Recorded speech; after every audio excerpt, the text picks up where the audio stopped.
by the fire and hear the tale of 5 steadfast adventurers as they explore the mysterious isles of Ghrimtuk. Join us on the sword-casting adventures.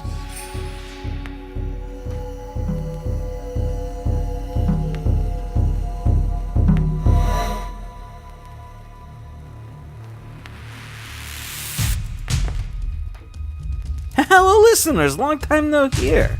Well, as we saw last time, Ghrimtuk decided to snap that man's neck, and Amelia decided to make herself very useful in disposing the body. Then in turn, disguising herself as the man, she left the bar. Going to the Jumping Widow's Dive, she found many things, including a sacrificial site, an odd, almost unnatural growth upon all surfaces, especially on the 2nd and 3rd floor. Returning, she gathered the party in Belnir to discuss what had happened.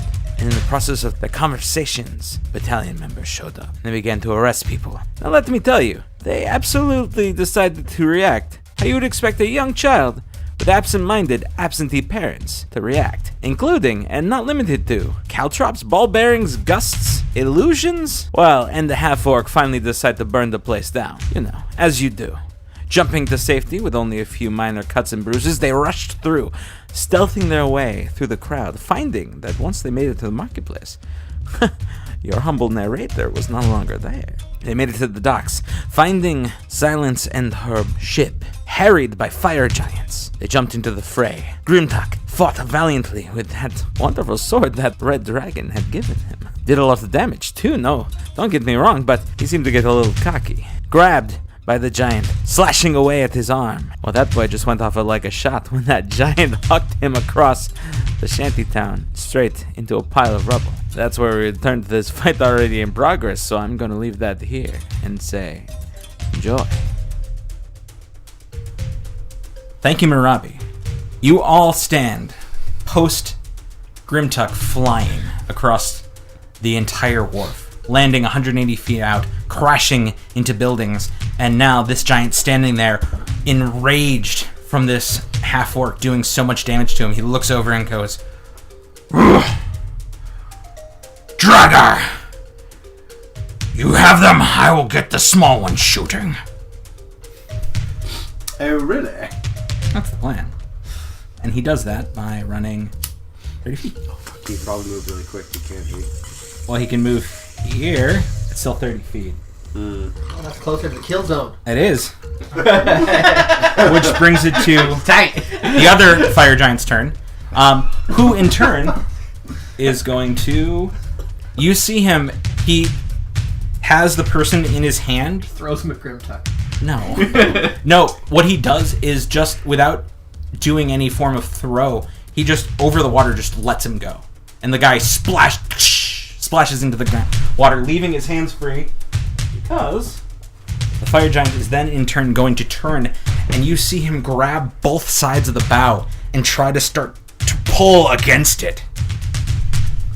Oh, fuck. Yeah, I was worried about that. Hup. You hear, let me see. What's that AC? Yeah, okay. So you hear a squeak of wood rubbing against itself, but nothing seems to break or move. But you hear like the ache and creak of wood as the fire giant tries to pull it apart. He goes, "Ugh, this thing, bringing it down now." That is his turn, though. Bringing it to the Devaxi's turn. And as they do that, they look over to see the fire giant grabbing on to the side, and the other fire giant kind of running along. And at that point, you see them reach into their pouch on their side, and they seem to pull out a small, squishy material. And they kind of squish it, and they say a few words, and they poof out of existence. They seem to, like, disappear for a moment. But it doesn't matter for you guys. They decide to move. Being 20, 25. They begin to move down as they cast invisibility on themselves. Tight. bringing it to Elduin's turn.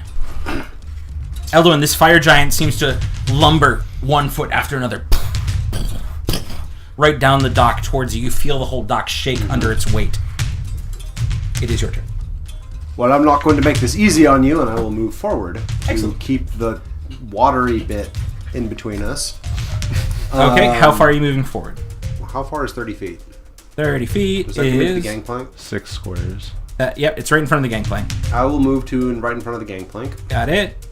There you go. But seeing that this other fire giant is trying to destroy the boat, I'm going to continue shooting at that one, not the one giving chase. Got it. Good call. Got it. So Love I am it. going to reach into my quiver, this magical quiver, and I'm going to pull out this arrow that has a faint hint of death about it. Ooh. And I'm going to fire in a sharpshootery type of manner at the nose of the ship fire giant. Yeah. Fire at that manner. That is cocked. That is a 21. 21. Misses. No, it hits. Okay, great.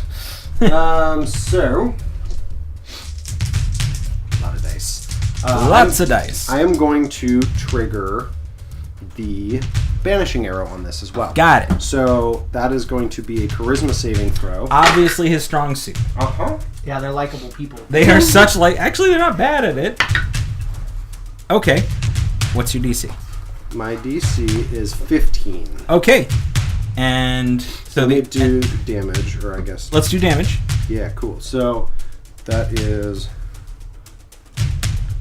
19 points of magical piercing damage. Got it. That is 4 points of magical cold damage. Ooh. And 2 points of necrotic damage. Ooh. Necrotic. Awesome. You see the arrow just connect right into the side of his face as it's one of the few points that are still like poking over the hull of the ship, or the bow. As it connects in, he is like, "Arr!" But he seems to stay in place. Okay. He doesn't seem to disappear. So, such charisma. You Much well. Be surprised, actually. I'm going to shoot Much him again. save. Okay. That is cocked. That is probably going to miss. 12. 12 misses. I'm going to redirect it. At Ghrimtuk. Why What's your not? range? He's 180 feet away. It's 600 feet is my range. Yeah, Ghrimtuk. That's fair. Yeah, Ghrimtuk. So, but I'm going to redirect it at the other fire giant. Got it. And this is, yeah, a regular shot. Nope. That just misses. Just misses? Yep. Mm-hmm. So you're redirecting it there. Straight up misses. So critically. Keeping the streak alive. as it It's as it just- misses the first giant and curves around with a magic, almost Disney-esque, like curve to the arrow, it whips back and aims straight at the fire giant, flying past him and catching into the ship behind it. You gotta be surprised. It's really hard to aim an arrow that curves. I would say It's true. it's much easier to bullet bend. Yeah. Uh-huh. Anyways, that's my turn. Okay, Metolius, you stand now flanking this half-orc champion between you and Silence. What are you doing? I taunt him in Orcish. Metolius says, What a jerk. "Come now, friend. Let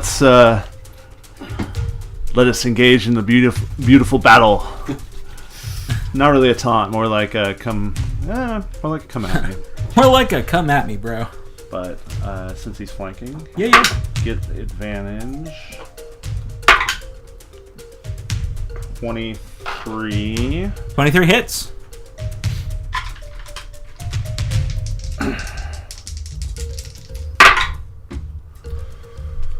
$11 points of magical slashing damage and 4 points of lightning damage. Okay, And attack again.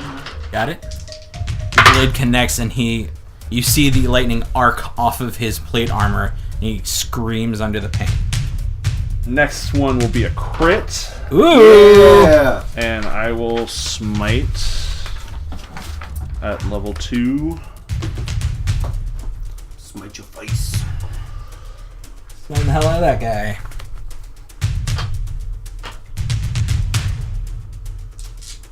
May I borrow a D8, please? God God There you help. are. God help my characters. Happy to provide extra D8. That's so much damage. Paladins crit. Things die. Yep. Okay. Similar to rogues. 12 magical slashing and 30 radiant. Power of Christ compels you. Wow. As you connect, just a explosion of light erupts from behind the...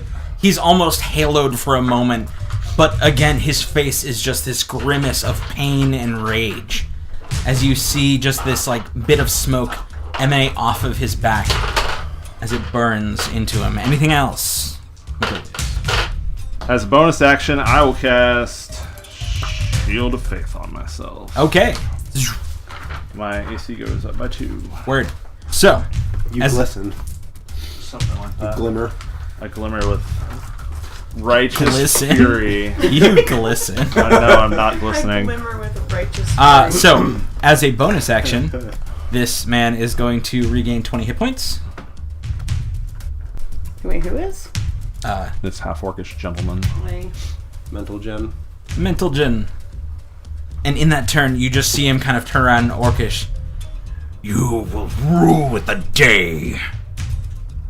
You stepped against the Hecaton Therese. And as he does, he pulls his greatsword and swings back wide against you. I'll trim your beard. I'm going for it. Oh man, that is a 22. That is exactly where I'm. Oh! Okay. Fine. Fine. This is Yep. fine. This is fine. He's going to then take that momentum as he catches into you and throw it towards Silence behind him. And Silence says that. And misses Silence. So as he swings that second swing, Silence ducks under his blade. Catching his footing, he comes once down again upon you, Metolius. That is a 23, so that definitely hits again. Yeah. Okay. That's 46. Did you roll the first one? Or you're rolling? That's what I'm rolling Okay. right now. So that's 10, 15. That's 25 points of slashing damage. Okay. All together. Correct. Yes. Okay. So I have my 2 concentration checks. Which I passed first one. And I passed the second one. And it's 25 damage. And I'm a sad boy. And I'm a sad boy. That is all he can do, though. As he does kind of end his turn in just this, like, whipping rage. And almost like trying to be a whirling dervish of greatsword and half-orc. But it does lend into Amelia's turn. What you doing? So Amelia's going to use her movement to run up the gangplank. Yep. Or the gangplank, which is by 20 my feet up. count should get her just onto the boat. It does. And as she runs, she's going to run up the ramp, and once she hits the boat, she's going to throw her staff out and point it at the fire giant trying to rip the boat apart. Yeah. And her eyes are going to flash white as she says, "Stop!" And she casts command. Ooh, okay. DC what to what? Her spell save It's is a wisdom. It's a wisdom, and her DC is 17. Careful, this fire giant's Oh. good at resisting A saving fucking throws. decent spell save DC for. What's that? This fire giant's good at saving throws. Not at wisdom saving throws. 6. Doesn't make it. So you see his in that process of him trying to pull apart the boat, you see his hands stop. And his eyes kind of like look at it questioningly, and you see his grip slightly loosen. That was your command, right? Just Yep. stop. Okay. Anything else?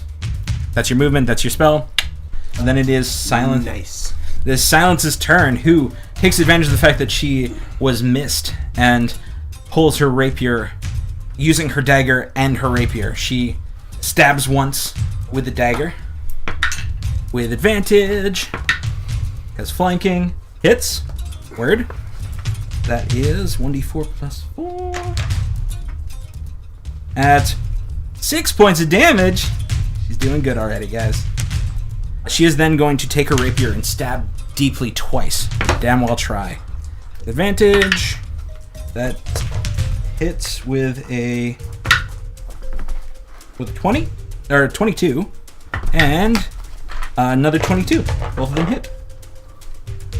So as she kind of dances around his swings, she comes back in, stabbing once with a dagger in the side, taking her rapier and dealing 2 quick stabs to the right side. Just one dealing total of 9 points of damage. The other dealing a total of 12. So that's 21. Ooh. You see him buckle under the strain, his greatsword looming heavy in his hands, barely able to hold himself up. He still stands, but just barely. At that moment, being now at Belnir's turn, Belnir, seeing all this craziness going on, takes to it, runs down the stairs, grabbing the longsword off of one of the deckhands who is like rushing around trying to... and runs to... Actually, let's see if he can actually make it. Hold on. Help those tiny crazy legs. He can make it. Belnir dies. So, he runs, grabs, and rushes here. The only thing... He seems to run up next to a cannon. After he grabs... His action was grabbing the longsword. Got it. But he runs up next to a cannon, seems to like put his hand on it, and raises the sword up. But stops because that's 6 seconds. Yeah. Bring it to our friend the mage, who cast Ice Storm last time, and is... Yep, he is going to... you see him. Let me see. He pulls out a tiny bit of... I would say Amelia has seen this and done this many times. Tiny bit of bat guano, tiny bit of sulfur, as he kind of pushes them together, reciting the words, a bead of red flies towards the giant. Which one? The one holding the ship. Okay. Right behind him. Tight. And you see it fly back, and he kind of like looks at it as it flies back, and as he looks back, boom! The fireball goes off. Which is 86. Well, is a dexterity saving was throw. involved in fireballs. It is. Yeah, you gotta get some bats, you gotta make them shit. Sulfur, man. It's a big part of it.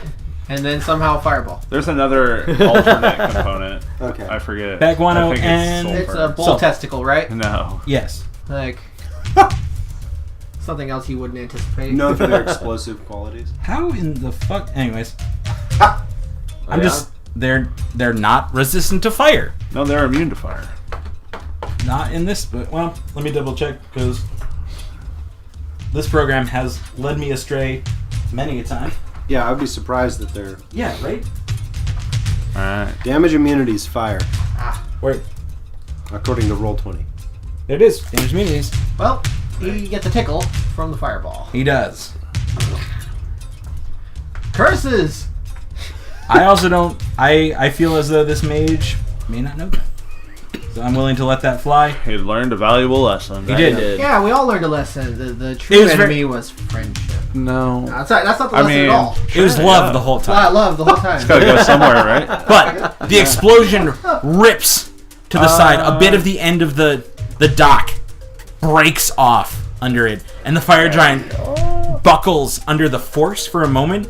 And then you hear a... You fool! Does damage remove the command? No. He No. didn't take any damage. It just... And he didn't take any spends his damage. next turn doing it. Okay. Cool. Basically, like, yeah. Stop And at him that for a point, turn. it does Mage's flabbergasted, and it is Rain's turn. All right. Doing a bamboozle. So One the second. fire giant at the end of the ship is the guy he dropped still within 5 feet of him, and does that count? No, it doesn't, and you can't see him. Oh, okay, gotcha. That's true. Man is swim. Well, he's not. I figured he's, it wouldn't count, but he's I not figured I'd aggressive check towards him before I because he's made swimming. A decision. Yeah. He's like swimming on the ground. Like no, Right, that's what I thought. I just wanted to check. but also you can't see it. Okay. Are there any angry fish within 5 feet? There's of like the fire giant. 12 angry fish. Okay, are they threatening him? No, because they're angry at everyone for ruining the environment. Okay, what about a bee? A bee? One angry bee. No, but there's 15, but they don't count either because a swarm is just wanting to attack. But are they threatening him verbally? No, it's a fire giant. Why would a bee threaten a fire giant? I don't know. I'm just trying to get sneak attack. I understand. I'm just thinking logistics here. Yeah, me too. They're tiny. They're still like threatening. minuscule. No one wants to get stung. I don't think fire giants would care. He doesn't want to get stung. Obviously. They don't like it. What you got for us, Rain? Alright, if I use my cunning action to dash, can I get into the area, like, between the two docks, but not in the enclosed area, like up in the Over open here? part? Yeah. How far can you dash? 60 feet in theory. I just didn't know if I would need extra movement to get, like, over or under the dock. So you want to just over get there. here? Yeah, I just want to get in that area. If you want to go straight across, I'm going to make you make an acrobatics check. If you Okay, want to that's go fine. around, you're only going to be able to get to, like, here and then in turn... Wait, she has 60 feet though, right? Yeah, Oh. I'm just saying, like, I'm Oh. trying to... If she has to go around the dock instead of going over. Got it. Oh, I'll make an acrobatics Over check. is That's acrobatics not a problem. Around is a difference. Is slightly... You could go under.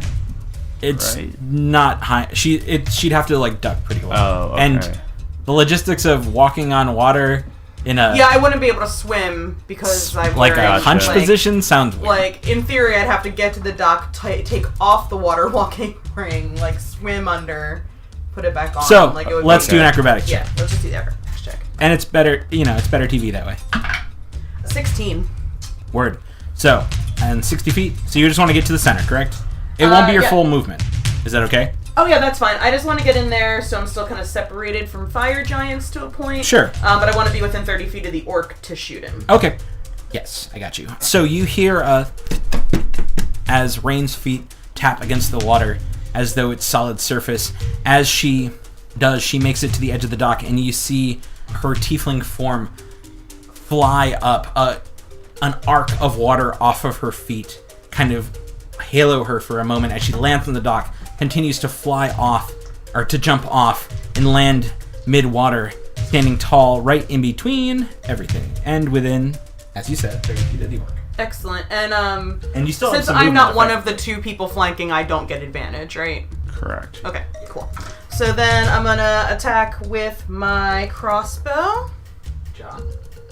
for a 16. 16 misses. Dang. So as you fire your crossbow, the orc kind of hunched over and breathing heavy. You see it right off the side of his armor.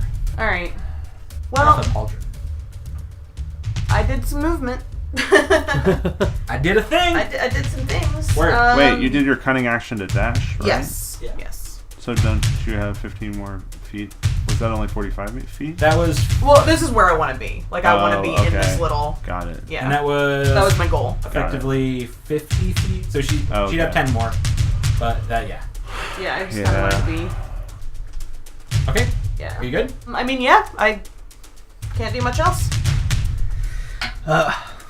So, Well, I imagine I am slammed into a building. Oh, yeah. Okay. You're full This of is where we glass started and you, huh? splinters, Ghrimtuk, my as friend. your turn begins, Yes. you find yourself just in a nest of broken wood and glass and stone.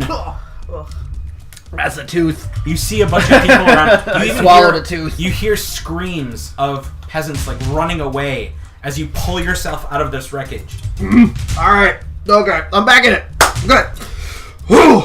And I will You get just see one person standing next to you, like terrified, like. I'm just gonna look at him and be like, stand up and say, "Don't forget to do your push-ups," and then I'm just gonna run. Oh, okay, so Stay in school, kids. it's actually like a 10-year-old boy that goes, "Don't forget to do your push-ups." I will, mister. Then I will take off back towards the scene from whence Roll me I a perception came. check as you run. Okay. Don't you jazz hands me. Or dab. I got Dab this. hands. Hold on. Dab hands. So that would be just this. Dirty 20. Dab hands. It's a dirty 20. A dirty 20. That's pretty awesome, actually. Thank you. It's like a fancy salute, almost. It hurts. It hurts, I know. Anyways, you hear the sound of metal greaves hitting stone, and a good amount of them. Do I see anything now that I'm in the road, or at least in front of this building? You look around, and you're still stuck kind of in the midst of all of these buildings, so you can't, but you hear it probably about 50 feet off from you, about like a little ways to the northwest, effectively. So there seems to be a road over to the west of you, and about a little to the northwest, about 50 feet up, there seems to be the sound of boots clacking against stone. Fair. Okay. And I imagine he chucked me kind of in a clear path, right? Like a javelin, just winged me at a building, like was aiming for the fucking building. He just winged you into a bunch of shantytown. Okay, can I see the fight going on in front of me still? Was it like... There are buildings that are higher than your head. Damn it. Okay, you can see the general... I thought he lawn darted me, or the javelin to me, like, straight ahead, not over buildings. No, over buildings. Oh, shit, never mind. Well, then there goes my... You know the base... I mean, okay, roll me a survival check. Well, I had a fuck you DM plan, but... Sorry. It's okay. Think ahead. Sorry, not sorry? I mean, it's fine. It's just that I had a fuck you Also, as your DM, I do not feel sorry for you. What you got? What was their Survival nature? check. Oh, survival. 12.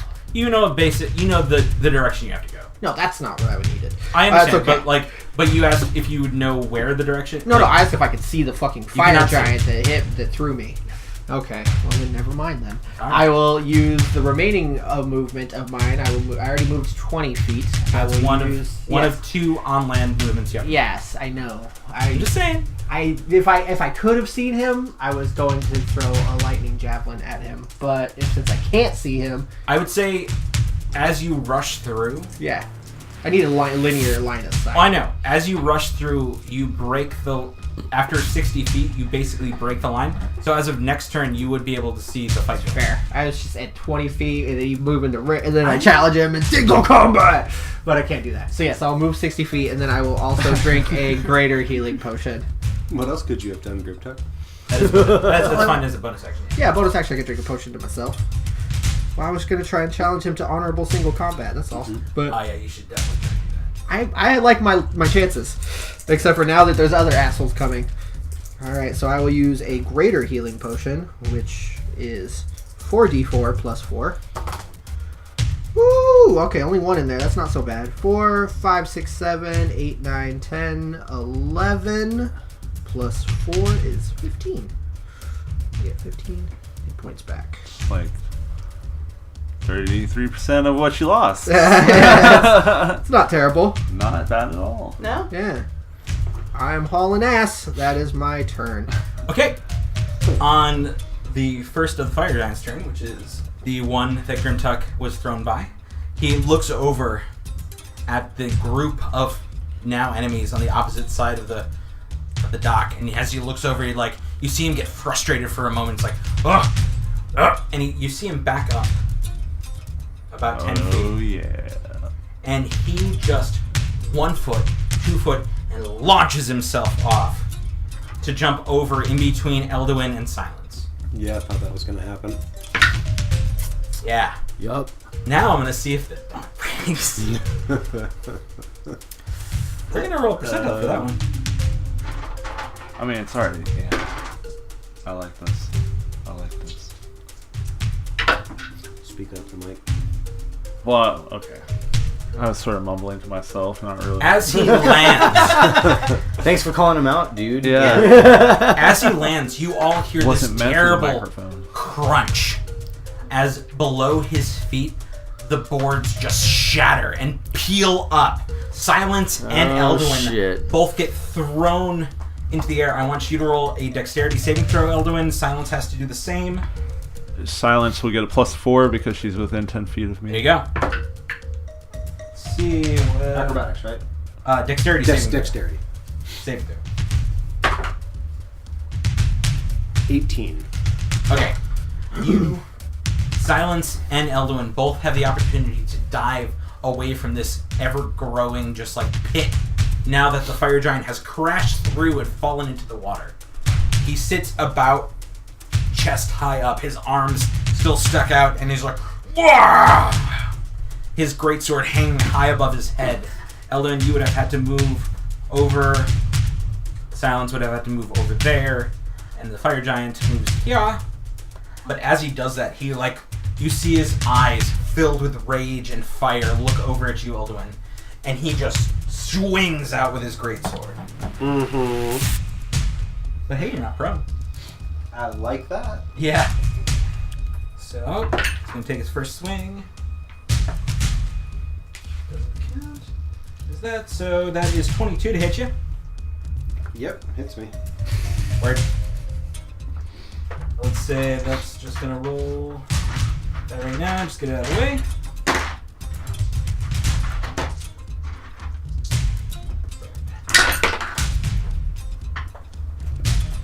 Two, 5, 10, 22 plus, so 29 points of damage. Ow. As his greatsword connects down on you, you're able to dodge the way, but the force of it alone, just you feel it crash near you and against you. Ow. Yeah. He sees this moment. As he does, he looks back wildly, and you see him lift up his greatsword and try to come straight down upon you with his second attack. 8. That is 20 to hit. I'm going to throw up a shield. Okay. Yeah. Nice. Clutch. Which makes it It gives me a 22 AC. perfect. Okay.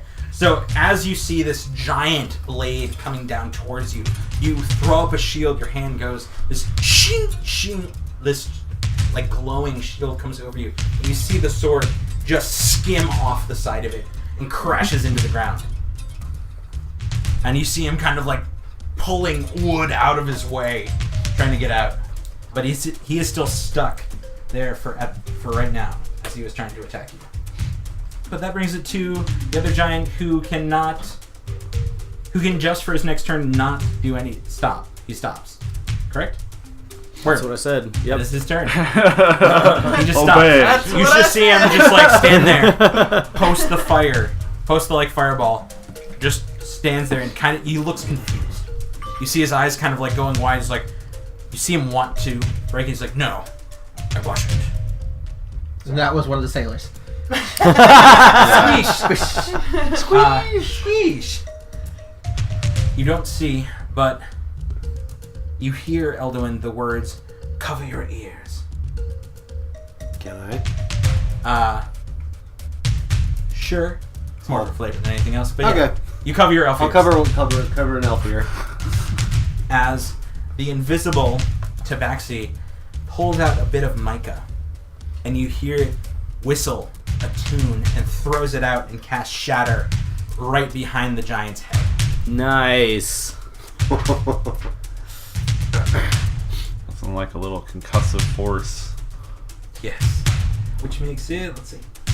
Which then breaks invisibility. Still check. Creature touch becomes anything break. You watch Tabaxi appear in that. Tabaxi appears and an explosion happens. Boom. Which makes it a Constitution saving throw, which of course they're terrible at. Shut up. What are you talking about? What kind of lies are you trying to Yeah, they're not hardy creatures. Joke. Well, also the Bard's DC is terrible. It's funny DM joke. It's funny DM joke. Shut up. It's funny. He did make it, but he does, if I'm not mistaken, get half of the damage, which is still fucking a lot. You'll see. Yep. Cool. You see that? Boom. Go off and half as much on a save. So then he takes 1, 2, 3. Ooh, still up. That's 14, that's 20, so he takes 10 points of damage as the shatter erupts behind him. This loud explosion of sound erupts and kind of deafens everyone for just a moment. And then, I would say, let's see, you even see the dock behind the giant kind of crumble in even more, where the giant broke off. The pieces that were stuck up in the ground just kind of blow apart under the shatter. Dealing 10 points of damage to the man. Okay, that brings it to Elduin's turn. All right. This giant is right in front of you. Sure is. Sure is. Oh shit. Well, you know, it's damn near 40 episodes of me fighting against you guys. I kind of figured out how to get those. I am going to... How high is it from the dock to the edge of the boat? 10 feet up the gangplank to get to the edge of the boat. 15 feet if you want to get up to the top of like the banister. So it's 15 feet from the height of the dock without the gangplank to the top of the banister? Yeah. Okay. It's 10 feet to the floor of the boat. Yeah, okay. Cool. I am going to cast Shocking Grasp on him. Ooh. Touch him. Do I get an advantage because he's wearing metal? Yes, you do actually. You don't get advantage No, on the yeah. attack. Oh wait, no. You have What is advantage on the attack roll if the target is wearing armor Yeah. made of Oh, metal. Yeah, you do. I know this because my monkey does this. I'm not kidding. In Tune, I cast such spells through my flying monkey, and so I can shock people with the monkey. Shock the monkey. It's great. I took that cantrip for that fucking joke. Oh my god. Ah! I should have taken message. 12. Or Firebolt. 12 to hit. Nope. I stand by my decision. The troll agrees with you. Can't stop rolling terrible. Oh, I don't really want to stay in combat with this guy. Well, what'd you do? I just Roll fucking 12. missed. You gave him a fucking I fire got it. giant afro with your static electricity. I couldn't. I like reached out to try and touch him and just like grabbed air basically. The ground is pretty rough up, so you like trip over some broken wooden pieces and kind of grab at them. Yeah, fair. I think I'm just done actually. Okay, you stay in kind. You Dang. stay in. Yeah, I mean I don't want to give him an attack of opportunity, so. Okay. Yeah, it's a lot of damage. Yeah, nobody wants that. No, but I'm gonna roll about 30 more 7s before the night's out. Apparently. Metolius, it is your turn. Take advantage of this heavily wounded gentleman and attack. Wait, Yeah. it was 13. Does that matter? Yeah, I didn't think so, but I just Hey, it's worth a check. Yeah, math worth is checking. math is hard. I'll move 5 feet, so I'm a flanking. Okay. Metolius moves 5 feet, so you're flanking. This is not your fight. This is not my fight. Non-natural 20. Hits. Eldwin has an off day. Is the name of this battle. Dang, yeah, seriously. 11 magical slashing, 4 lightning. So 15.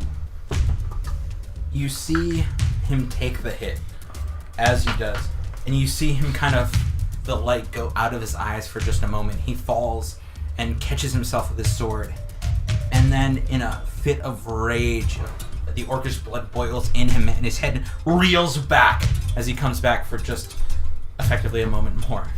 He's down on one knee. He kind of caught himself with his great sword. Okay. And so he's still standing. Got it. He's not. That's fine. I will attack again. Really want to get me some of that fire giant love, but I will do this with as much vim and vigor. Ooh, 17. Misses. Skims off the back of his plate armor. All right. He's a tough one. I don't have a basic bonus action. Shield of Faith still active. Yeah. I will grab my prayer bead and of curing, and I will cure wounds myself. Can you do that as a bonus action? The prayer beads are a bonus action. Yes, each bead contains a spell that you can cast from it as a bonus action. Cool. There you go. Yeah. Tight. That's super tight. 8 and a 1.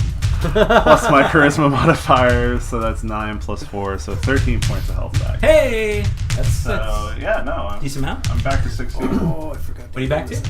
60. Oh, good. Thank you. I totally forgot the second one. That might be a bad thing. Well, it might. Maybe. As he feels your attacks just hit and knock him down, you see that orcish rage just boil up in him as he turns his gaze straight upon you. Bring it. He's gonna try. Okay. First great sword attack. Oh. Who would like to pull a critical failed card? I want to know Got what it. happens. Wait, these are. Oh, let me pull one. I haven't done shit. I've got the failed deck. Come on. Let me have this. No. This is critical. I'm just running. Come on. Now you're an asshole. Which one? Oh, okay. Melee. You lose Butterfingers, you lose your grip mid-swing, and your weapon goes flying. He fucking threw his weapon. 1d4 plus 1 times 5 feet away. Oh, he threw his fucking sword in the He water. threw his sword 20 feet away. I rolled a 4. It fucking hits right. In the direction of your target. Oh shit. Okay. Oh no! So it goes connects- into the boat. It slams against the boat and drops into the water. Oh, okay. Oh, nice. I was hoping it would be like. Fucking. Way to go, dumbass. Well, now he's weaponless. But he's got. He looks at fists. himself. He looks at you, Metolius, and the only thing he thinks to do is he tries to muscle you into the water. He just runs and jumps at you. Okay. So acrobatics or athletics versus his acrobatics or versus an attack, effectively. Okay, I'm going to use athletics. Okay. That's 23. That's not. Nice. But he jumped, so I say you just heft him out of the way. Yeah, it's sort of like. You just yeah. step aside and let him go. Yep. And using his force and you grab onto him and just toss him aside. You hear a solid. Do I get to make an attack of opportunity? I think your attack of opportunity is. I would like Helping you to him roll over. a percentile for me. Alright. If not, I'll just drown him while I'm down there. Hold up. We're getting there. Higher Slow low. your roll. High. Okay. 50% chance. 50% chance. 72. As Metolius grabs onto his armor, as he tries to rush forward in a frenzy, trying to do any amount of damage to him, Metolius grabs onto the plates and steps aside, throws him off. The half-orc, with all of his might, steps, and jumps off the side, colliding into the side of the boat, and you hear a sudden snap, and the body falls and sinks to the bottom. Follows his sword down. Yes. Yeah. Okay, let me Did he get this straight. like hit his head in a really bad Yeah. way? Yeah. Oh, Well, because okay. also Like- a lot of the some of the time you're gonna get different you're gonna get levels of the ship where there are outstretched pieces of wood. So he Oh. lands against it, and as he's sliding down, one of those catches his head and just. Yeah, that's good. So let's get this straight real quick. He tried to attack. He accidentally threw his sword. He then ran at Metolius, got thrown into the water, and broke his neck by running into the ship. He also only had 1 hit point left, so yeah. Okay, He definitely went down. still, that's Some could argue he just rage quit the fight. Yeah. Threw his sword, Oh, killed Like, himself. fuck man. this shit. That's leaving- hilarious. Yeah. I mean, fuck, man. I think his armor would have pulled him into the depths anyways, effectively. Yeah. His blade armor. That's Now heavy he's as just fuck. drowning. Oh, now he's Alright. dead. That does bring it past his turn to Amelia's turn. Amelia, you hear a solid 2 thump, as the sword, then the orc, goes careening into the water, no longer to be seen. She doesn't even pay attention to it, and seeing that the fire giant she had commanded last time paid attention to what she said, she just starts to stride forward, and she uses her movement to go 30 feet up towards it. Okay? You're And standing when next she- to the mage. Once she moves her movement, you see her kind of point out her staff again, and she says, "Kneel," and she casts command again. Fuck yeah, Amelia. And you see her eyes kind of Get flash with that white. Okay, and DC is 17. And it's Wisdom. Wisdom. Wizard domination. 17 doesn't make it. Nice. That's amazing. Bend the knee. So is the other fire giant on the pier? Is that one? Did he fall through the pier? Yeah. Yeah. Half in the He's half in the water. It's like he's all teed up. That would be an applicable situation if one were to go towards the top half. Yeah, that's true. But there's the whole bottom half. True. I mean, again, he has to do it on his turn, though. So, but it had seemed to work. That's her turn. You see his eyes kind of go, like, almost blank. Not actually, but you see him just, like, lose his anger for a moment. And you see a head kind of nod. That ends his ends your turn. Silence, seeing all of this going on, seeing, like, the half-orc fall into the water. She is actually going to dash as a bonus action and run over. You hear Silence call out to Metolius, like, come on, we have to get the boat ready. And as she does, she jumps. She actually disengages, is what she does as her bonus action. And She's not in combat with anything. but she's going to run. Oh, by I a guy. see. And runs. She is going to make an acrobatics check to get over the giant, but he won't have any action to respond. But to make sure she doesn't fall in, And she falls in. it's a natural one. Oh no! I'm sorry, guys. Oh man! Damn it. So as she Fucker. tries to launch herself Oh, man. off the broken pieces of wood to try to get over this giant, it shifts under her weight, and she tumbles into the water, now swimming near the giant, but still on the outside of this ring of wood he has made. So she is suspended in the water. She's not dead, because she's not the other guy, but that is her turn, effectively. So, What a development. I know. But you did hear her all call out that we have to get the ship ready.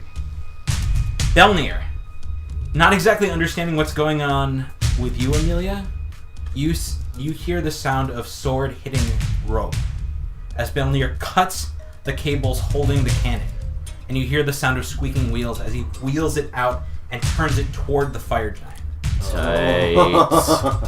But at the end of his turn, you hear the thunk of a metal cannonball hitting the base.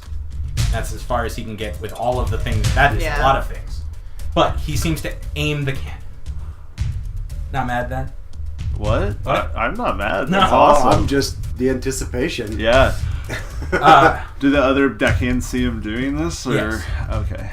the other deckhands seem to be trying to like pull up, all their pieces, tie down things, rigging getting it all and- ready. Got it. None of the sails have unfurled yet, but they're definitely like getting everything ready to do so, especially now hearing their captain call it out. Actually, one of the deckhands runs over to this and throws a rope down to Silence. And the other deckhand runs up, gets ready on the wheel itself. Another deckhand runs over and readies to the rigging. This brings it to Baldric Mage. Seeing the actual fireball not working, he knows now what he has to do. Not Way to go, cast fire Baldric. spells. Not cast fire spells. Instead, Amelia, you know words of this arcane sort, and as he whispers and moves his hands in a way, you see him pull out a small glass cone, and as he points it towards the fire giant, you see snowflakes start to whip out of this small glass piece in his hand, and then erupts out a cone of cold straight at the fire giant's face. Awesome. He's gonna have a frosty beard. Constitution check, Constitution saving throw. Let's see. I This call this guy- my Ooh. It's like This fire giant has a good amount of Constitution, but not when he rolls a 4. Does he just? Oh, he just makes it. Oh shit! Damn, he just fucking makes that. That's He needs a 3 or less to fail that con save. yes, Wow. but that is that spell. He does take Every little bit 8 counts. d8, half 8d8 cold damage. It's still a fuck ton. Let's roll 4d8. That's 8, 16. That's 21. Yep, exactly. 38, 40 points, so he still takes 20 points of cold damage that just splashes up against, and you see his red flame hair fly back and stick. You see his beard kind of plaster to his face, and you see his eyes go wide as his red skin gets turned this glassy sheen of ice. Still up, but how much colder? Okay, that's that. Bring it to Rain's turn. Thank you. Okay. Is there any disadvantage associated with attacking from like the water, like if you're swimming? Yeah, you like slashing. Yeah, like if I was Slashing if I was attacks have to, like, disadvantage. attack while swimming with my rapier. I think it's only ranged attacks have disadvantage. No, there's more rules than that. Should I like, think look this rapier up? is okay. Piercing, it's like slashing doesn't work. Piercing Slashing does. and bludgeoning. Yeah, all of my damage is piercing as far as my weapons go. I think the thematic part of it is like You can't like the thrust forward for a piercing weapon is like aerodynamic enough Yes, that it's fine, exactly. but like a slash would be hindered by the water. Yeah, something Okay. like that. Well, while Matt looks this up, my other question is, with this giant having fallen through the dock, Yeah. where does the dock sit on his person? Like, is it...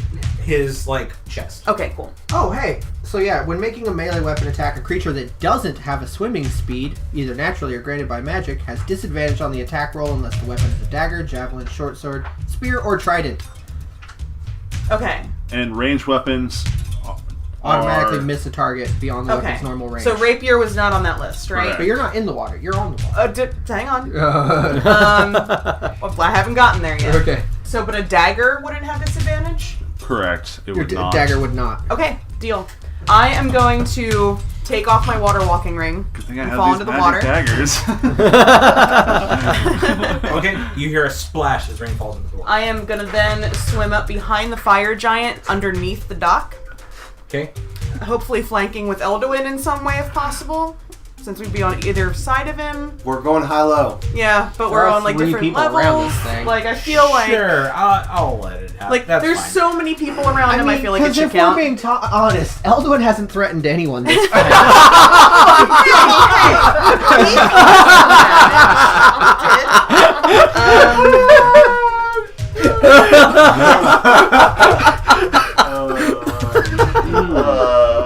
Just because I'm not shooting you with arrows doesn't mean I'm not dangerous, Ghrimtuk. He only has arrows for you. So I'm gonna, Oh. Be my cupid. I'm gonna take the frost dagger, and I'm gonna stab him in the butt. That's what I'm gonna do. Do it up. Give him a shot in the ass. Yes, Kidneys. Go for the kidneys. that works too. All right. Giant kidneys. Literally. Oh, so close. So 19 plus 8, so yeah, 27. 27 hits. Okay, Dude, butt stab? but That's stab. ruthless. Thanks. Ruthless butt stab. So we got Right in the old keister. 5. Ice knife in the beehole.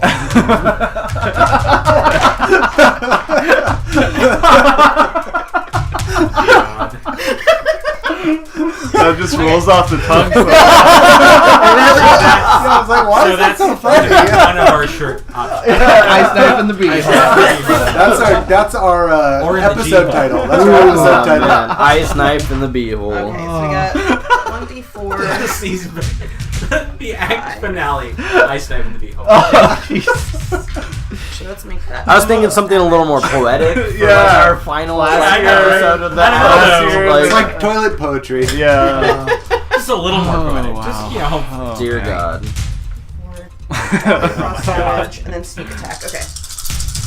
Can this be like one of those songs that has 2 titles? Or the old Frosty Gaddafi.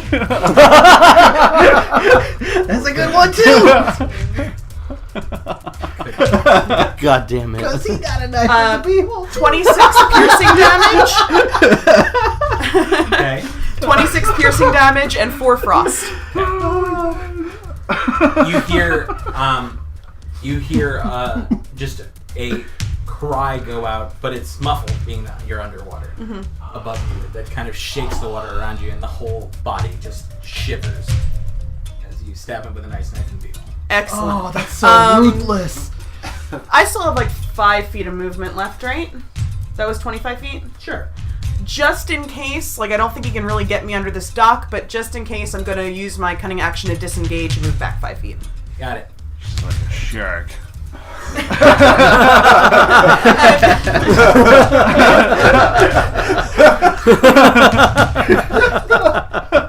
Exactly.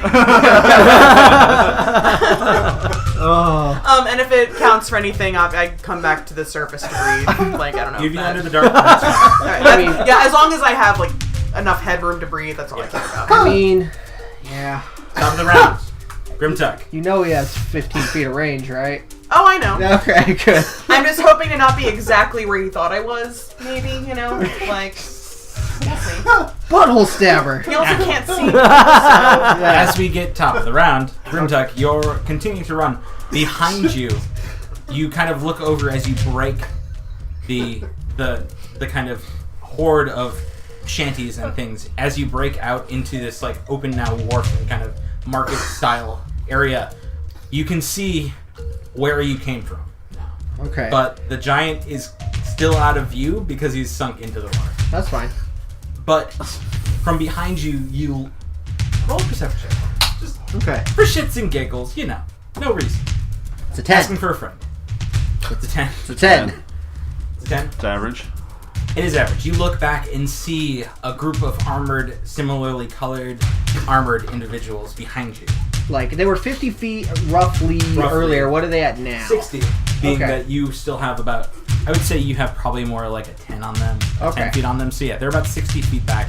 But they're coming around the corner. And as you like run out, sword in hand, you see them look over at you, and two of them fire arrows in your direction. Fuckers. In the process of you running, because you break the line, Yeah. and you will have made it to the water as of the end of this turn. Okay. So two fire arrows from their longbows Dicks. and miss you terribly. Ah! Nice.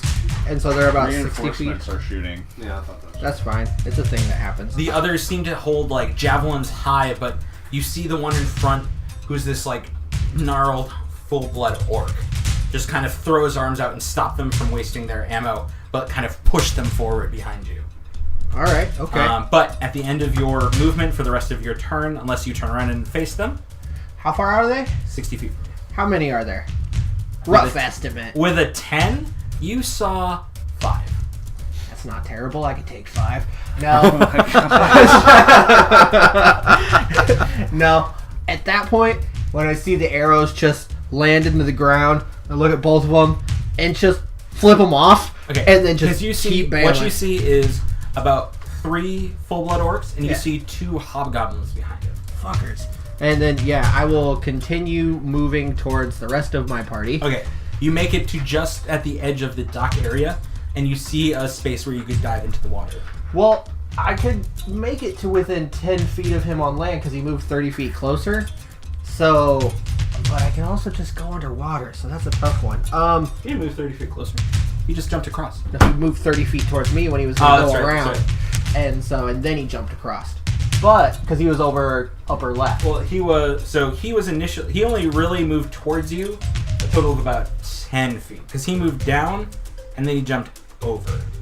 Oh, I moved up and diagonal. Yeah. Okay, then yeah, I will dive underwater and haul Okay, ass. so you just dive out of the way. Effectively, they lose sight of you. Yeah. But you feel the cool water around you as your cloak gets you ready to start swimming the next turn. Okay. So wait, no, what? That's your full movement to get to the water, was the second round. No, it would be 40 feet to get to the water, and then I'm at the water. And at that point, because I moved 60 feet the last time, I thought. You did move 60 feet. Uh-huh. Yeah. Yeah, so you're saying you got into the water. Yeah, as of the end of your turn, you're now in the water. Well, I moved 60 feet the first time, and I just moved 80 feet. yeah. Because I can Yeah, move 'cause 40 he's feet dashed. out of the Oh, yeah, way, so so- it's 100 so you can So feet. you 40 moved 20 feet in the water. Right? I moved 60 feet once I hit the wall. I can do 60 Well, you don't feet get a more turn. Yeah, movement. I know. That's what I'm saying. So the water from where I was at was at like You're off. You were still starting there was off the 90 map as you feet of jumped in the water, and I had to get 90 feet to the water from where I got thrown. Okay, you're still off the map while jumping into the water. Yeah, no. So I moved 60 feet, and then my first movement before I hit my action to where I can take a dash action, I would be 10 feet into the water. Okay. So then you take your dash action as your final thing? Yeah. So I would get 60 feet in the water. So I am on that fire giant, like as of my next turn. Because I will have moved. No, as of your next. Yeah. Yeah, so I'm like 5 feet away from it. 10 feet, roughly. I would say here. This is a good happy medium to where we're at, because you're still off the map. That's about, give or take, the amount of. So you are Okay. 10. You're 15 feet away from the fire. Okay, that's fair. Also, I realized that I forgot to add my modifier, so that's 4 more piercing damage from that last turn. So it was 30 piercing for Sure. Frost. Sounds Sorry good. about that. No worries.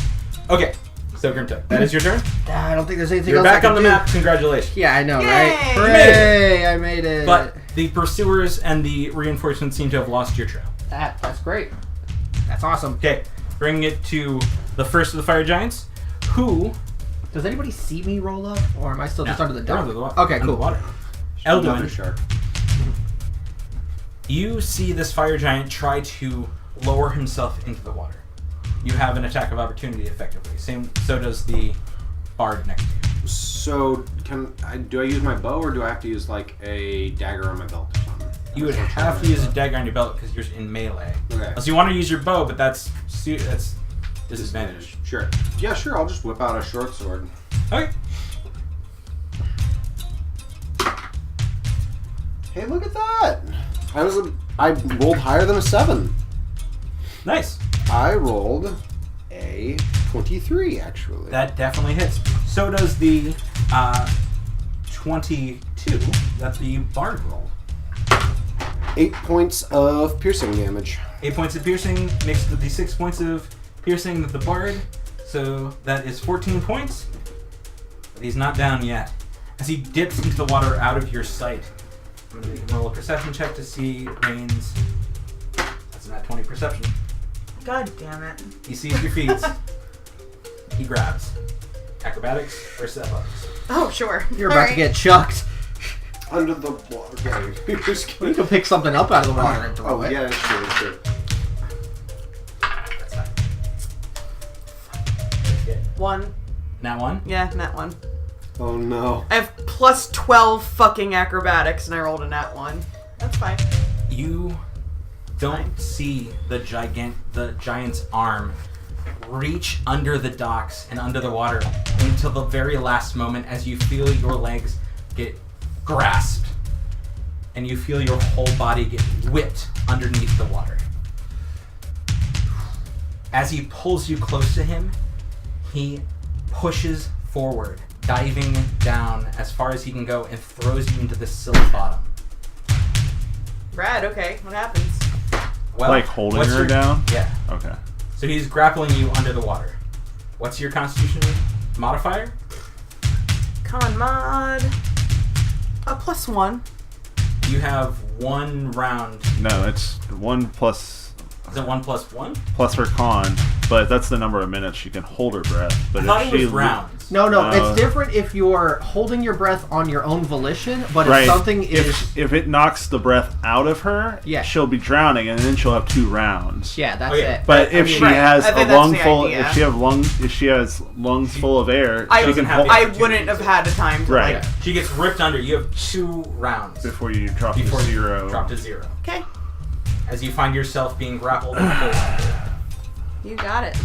Well, Yup.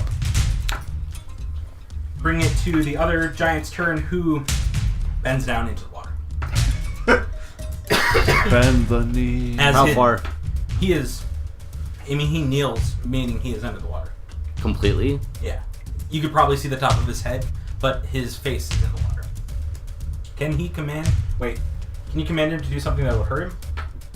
No. That wouldn't exact. That's such a dicey thing because it's not exactly hurting him. But He's he could can just hold his breath. Yeah. Or he just lowers it down to where it's just his head poking out. Yeah, that too could be too. Yeah. Because if let's he's just waist say- deep... Let's just say he lowers it down to his head poking out because, again, Yeah. though he can take a breath in, he still would not willfully put his head under the water where he cannot breathe. That's fair. Plus, waist deep on a giant. That seems about where they would land when they went to the knee. But that is his whole turn. As he kneels, to his soon-to-be maker / god. You see the bard next to you, Alduin, kind of look around, confused as the giant disappears. But hearing his captain call out that we need to start the ship. Fire it up! The bard rushes up to the rigging and with calling out to loose the sails.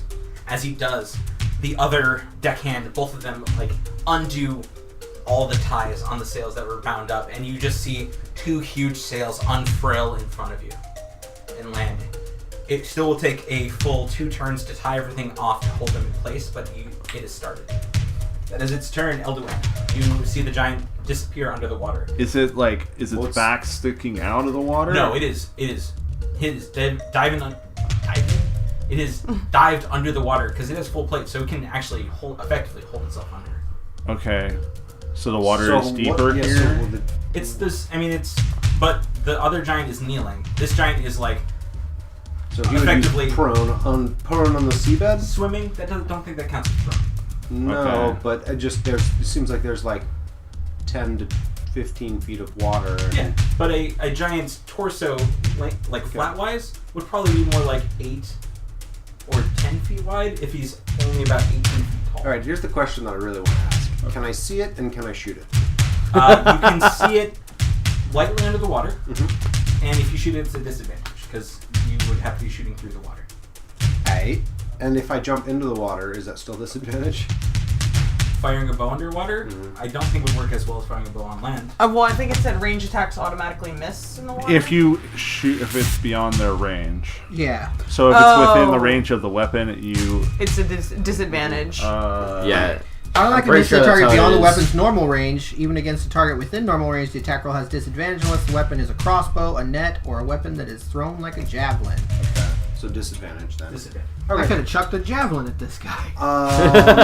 You're not wrong. Oh, can I get retcon my turn? No. See, there you go.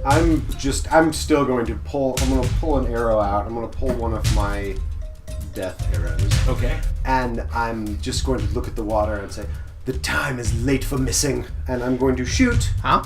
Not with sharpshooter. Gotcha. Disadvantage. Yep.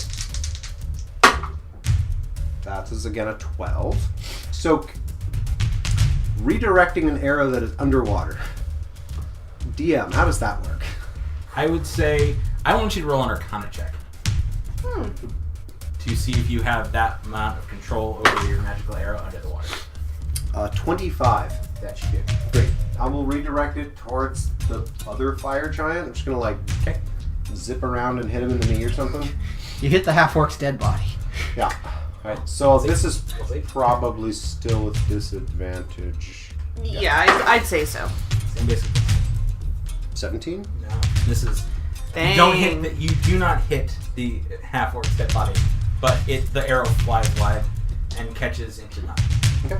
I'm gonna take my second shot at the original target. Got it. Come on. Nope, that's a natural 1. Oh. Come on, let me do it. Let me do it this time. No, I haven't got to do anything the whole game. Oh gosh. You've got to pull yourself out of the wreckage. Yeah. Woo! You flipped off some guys. How do I choose You're which making one a of these? save? Arrow. This is the arrow one. Oh, okay. I'm not wearing my... There we go. Cramp! You take a 1d4 penalty to your next attack roll. You got cramp. I got a finger cramp. Basically, what happens is as you got pull back, banged. you pull back wide, and you kind of do it out of desperation for a moment, as this has been a continuous problem. As you do, you pull too hard, and a muscle in your chest kind of pings and pains. So yeah, you have a 1. I will roll a 1d4. Okay. I'm also going to use second wind. Okay. And I'm going to heal for 12 points of damage. Got it. Then bring it to Metolia's turn. The giant that's underwater, how... Wait. No. I'm actually going to walk up the gangplank and be on the boat. Here? Yep, perfect. How much water is between the top? How much water is between the surface and the top of his back, I guess? 4 feet. 4 feet? Well, he's holding someone underwater. So Yeah, pretty much he's down there. pretty much like he Okay. dove under with rain. Right. I just thought the water was shallower It's about than it is. where you are. I mean, you're at the very end of the docks. Okay. It's a tough decision. I don't know that he's drowning Rain, actually, to don't. be honest. No one does. Yeah, I don't. Yeah, I think I'm the only one who knows that. Well, then I think what Metolius would do, because he doesn't know that information, would run up to the ropes that are nearest to him that are mooring the boat to the dock. Yeah. It's like 10 feet up. Yeah, it's 10 feet up Okay. to here. I will just use an attack and just slice through it. Got it. And then I will continue up. I would like you to still roll an attack then. Oh, okay. 26. Yeah. It's basically as long as you don't roll a natural 1, you're good. Yeah. That's 10 feet of your movement. You've made an attack. You can make I movement will- or somehow or attack. Effectively. Yeah, I will carry on. Can I, if I was on the bow of the ship, could I reach? I can't reach the giant kneeling. Not as at the moment as you know. Then he would move back toward the boat gangplank, I suppose. So difficult terrain goes once you hit about 15 feet. The rest would, so you can move effectively 20 feet. So you'd end at 15 feet effectively because it becomes difficult terrain at that point.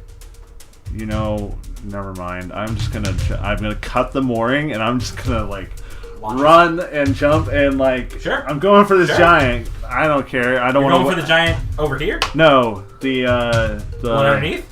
Yeah, I'm Okay. jumping into the fucking hole just Got it. because I don't want to waste an attack. So, Jumped in the hole. Hit your attack Nice. on.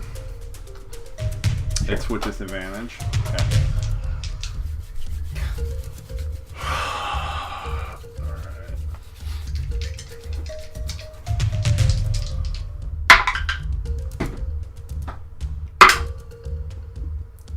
23. Hey, that hits.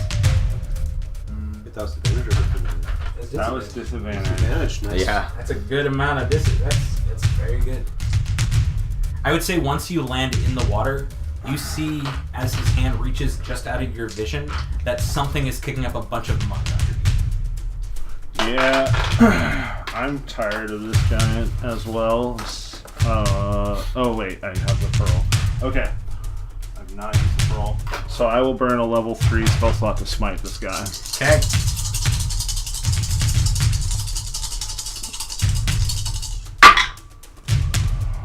All right, 11 magical slashing and 15 radiant damage So as you land in the water. in the water, I would say probably just launch yourself, sword axe down, and as you kind of jump forward with axe in hand, trying to swing at him, you connect and you pump your smite straight through your being into your axe, and you see, Can I get him in the back of the neck? yeah, Attack on Titan styley? yeah.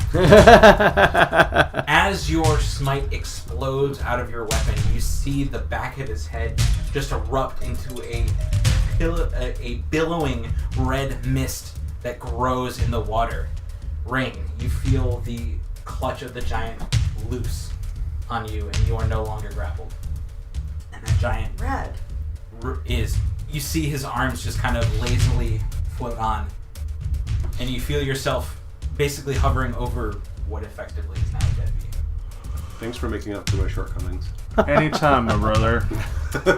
Yeah, so I will just attempt to move, if I have any movement left, towards Silence and the rope on the side. Yeah. Let's see, you No, you basically would have made it all your movement there. Then But I this will giant is tread dead. water on his back Sure. and end my turn. Got it. Bringing it to Amelia's turn. So just to double check, by my count, I think with my 30 feet of movement, I can make it just to the end of the bow. Is that right? Let's see. Oh yeah. Oh yeah.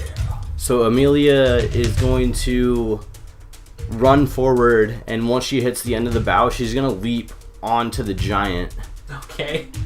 And she's going to leap over him, like over his head, and kind of like land on like the back of his neck, like where his shoulder blades and stuff are. Going.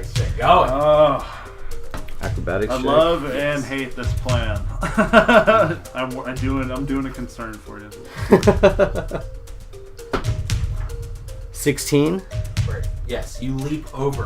You're able to grab the edge of his plate armor, sticking just a little out of the water.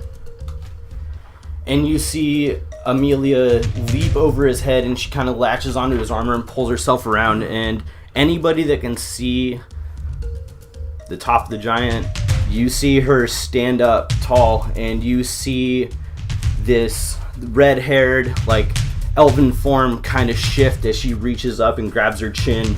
And you see her pull up on it, and it just dissipates, and you see Amelia's, like, normal form with the yellow, like, tunic and brown leather armor, and she like and in the same motion pulls her mask off and stuffs it like in her pack behind her, and you see her eyes kind of flare with this white fire that just literally like burst out, and you just see like flames pouring out of her eyes, and she kind of blinks, and when she opens her eyes again, it just erupts and engulfs her entire body, and you literally see her skin start to singe and burn and like peel away as it's like she's literally being burned alive. And that's her turn. And this is more radiant than fiery, I would assume? Yeah, it's completely white. Okay. And as her turn ends, she and the giant take some damage. Yeah. Yeah. Yeah. Yeah. So the giant takes Holy shit. 4 damage, and Amelia takes 2. Yes. Sorry, I'm having a... Amelia's going Super Saiyan. Yeah. Something like that. I've been waiting for that one forever. Whew. Anyways, is that your turn, Amelia? That's Amelia's turn. Okay. Word. Silence. Grabbing onto the rope, uses her movement, hand over fist to pull herself up. As she jumps up, you see her call out, "Get the rings tied. Get the anchor up. We have to go." As she does that, she rushes. She pulls herself up, which takes up most of her movement. She gets to about here and finishes her turn. I have a boat question. Yeah. A boat is moored to a dock. Do they also drop anchor? Generally speaking. Okay, thank you. Pardon my boat ignorance.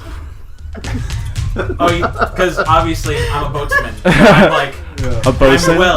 I'm The well. word boatswain is pronounced bosun. Blew my mind. What? No, it's not. I mean, Yes, I it know is. it is, but no, it's boatsman. Come on. Come. Boat question. But yes, at that moment, Belnir just seeing this radiant glow coming from over the bow of the boat, stops his action. And it's bright enough that it sheds bright light in 10 feet and dim Damn. light for another 10 feet. It's So, yeah. still kneeling, right? It is still kneeling. Okay. But that means that he no longer lights the cannon, because he kind of holds it steady and helps with the rigging and everything, making sure that everything's tied down and ready.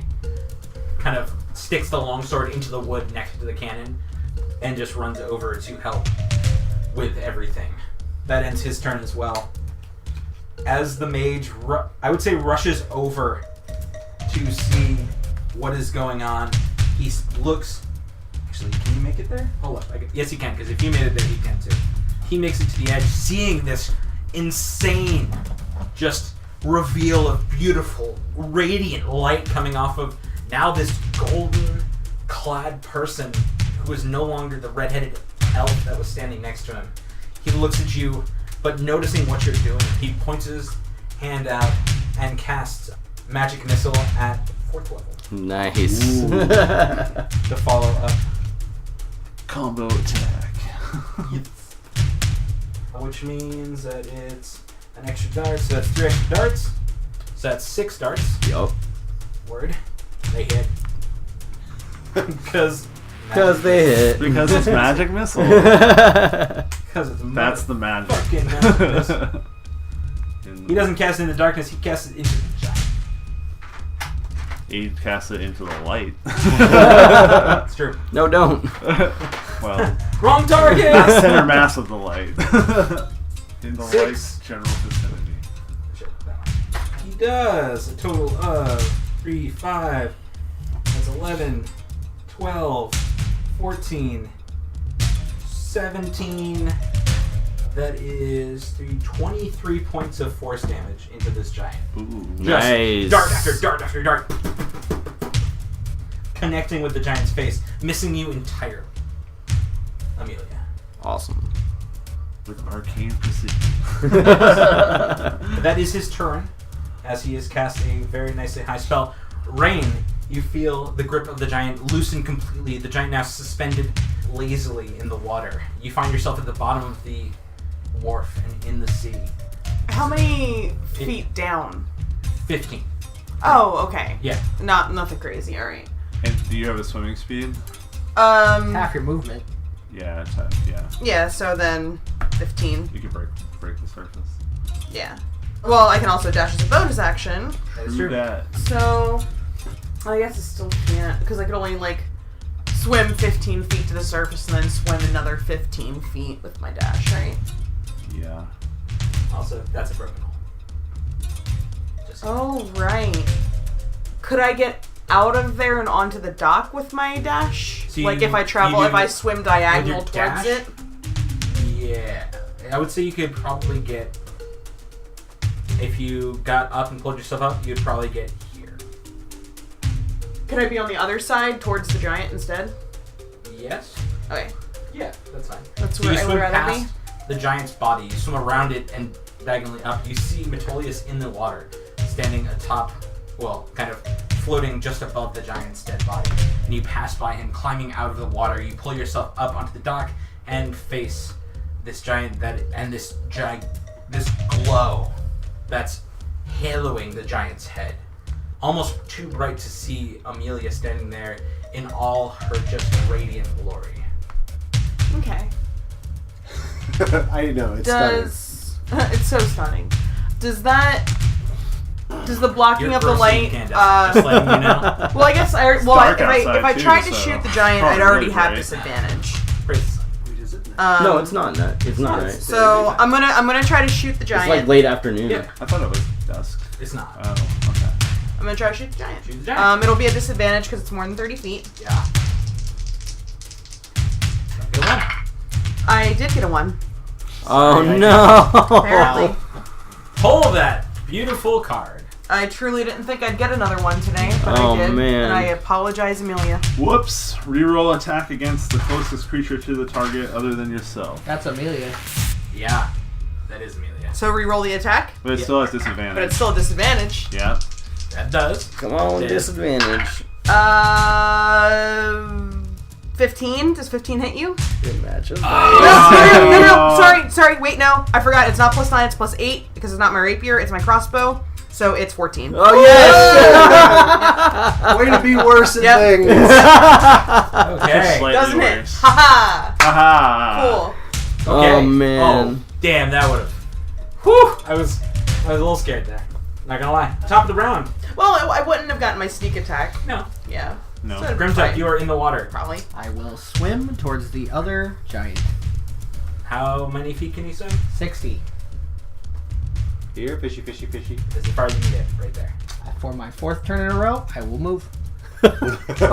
No. Okay. You can throw that javelin. Nah, I don't want to lose it underwater. Oh, That's okay. true. Don't you have several javelins? Well, I meant the lightning. the one. lightning. Yeah, the then that's one. Oh, gotcha. Yeah, but I mean, if you hit the target, it sticks there. That's true. I just feel bad that Probably you're be just like retrievable if you really For an hour and a tried. half. No. Let me see here, because I don't want to lose the fucking thing. And I don't know if I get my rage. Because I'm no longer raging. I haven't been. Since I've just been hauling ass. Right, and you... Yeah. Let me see. Rule for underwater combat. Throw an insult. Yeah, right?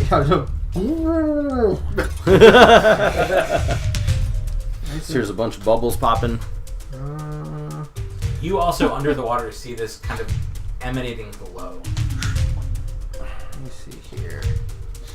Wait, you don't get disadvantage on the javelin, though. That's true. Right.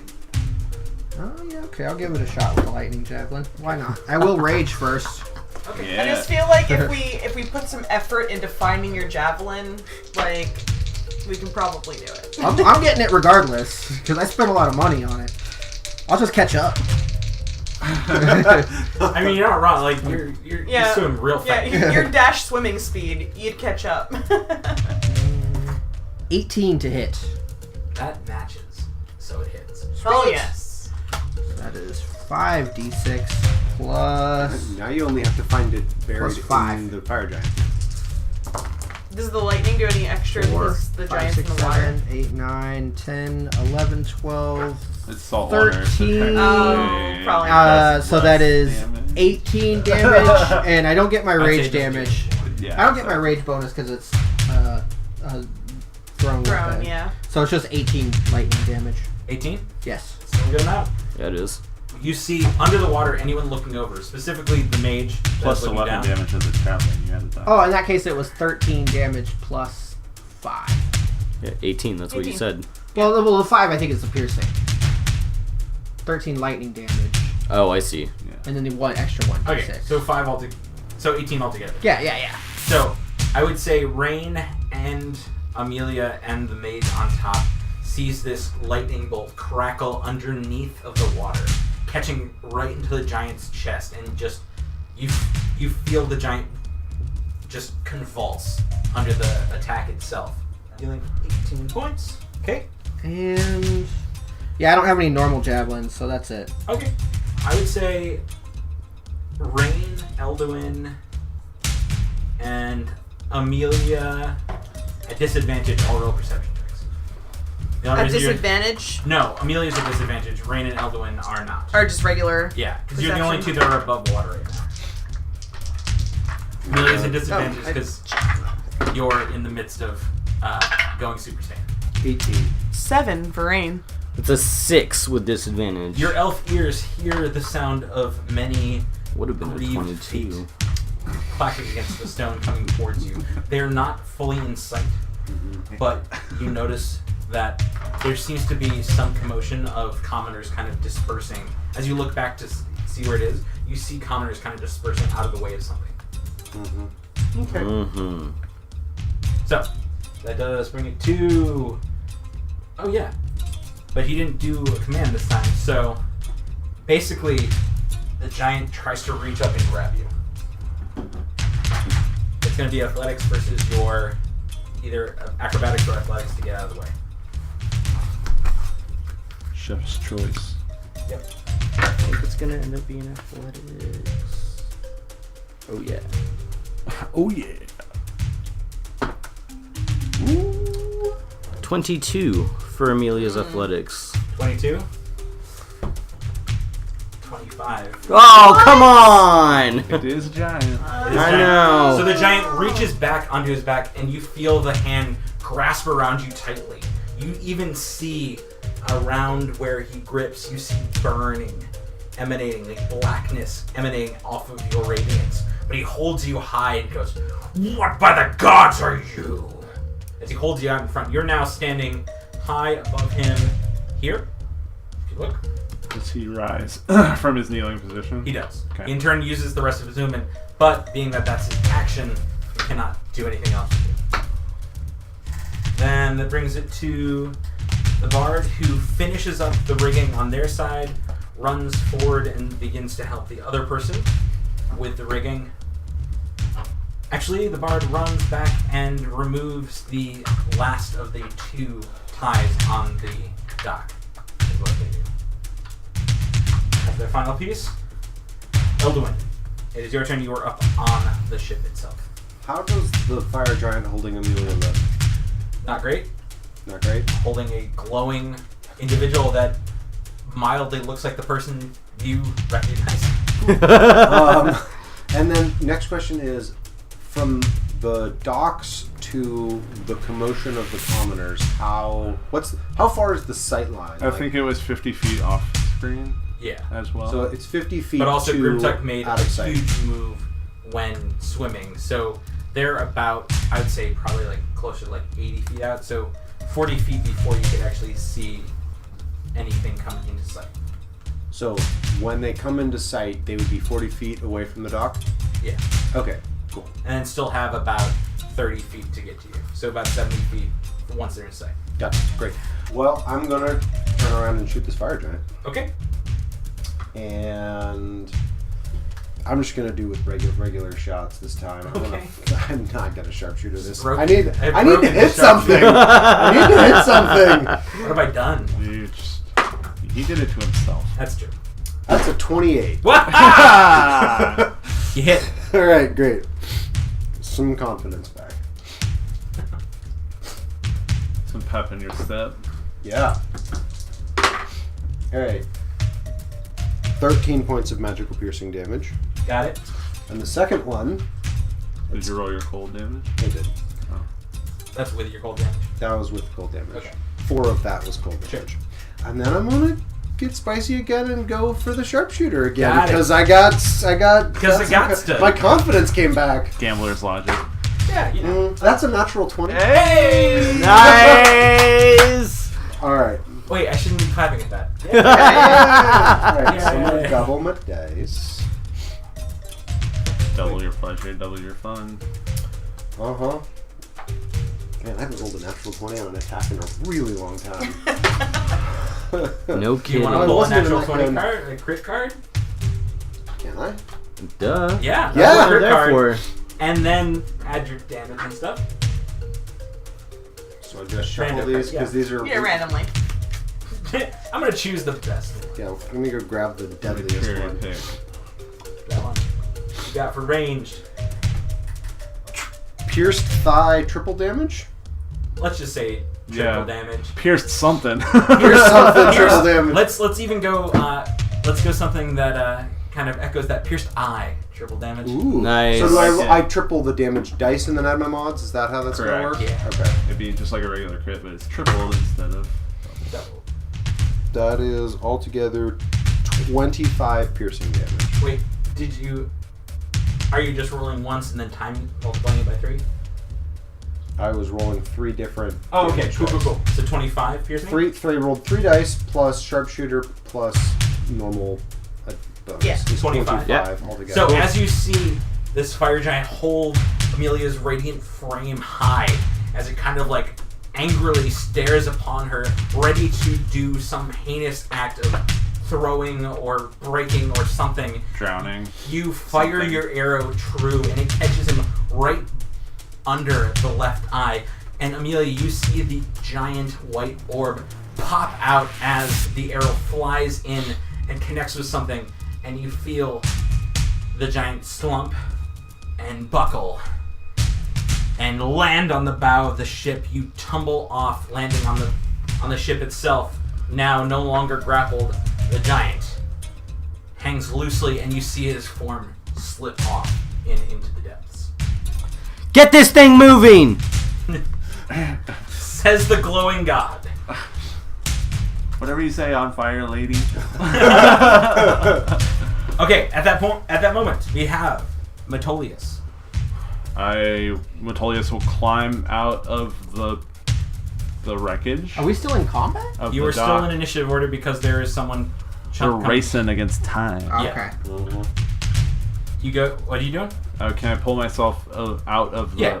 wreckage of this Yep. dock? Well, I will, and I will get up on the gangplank and get on the ship, I guess. Okay. On to the ship.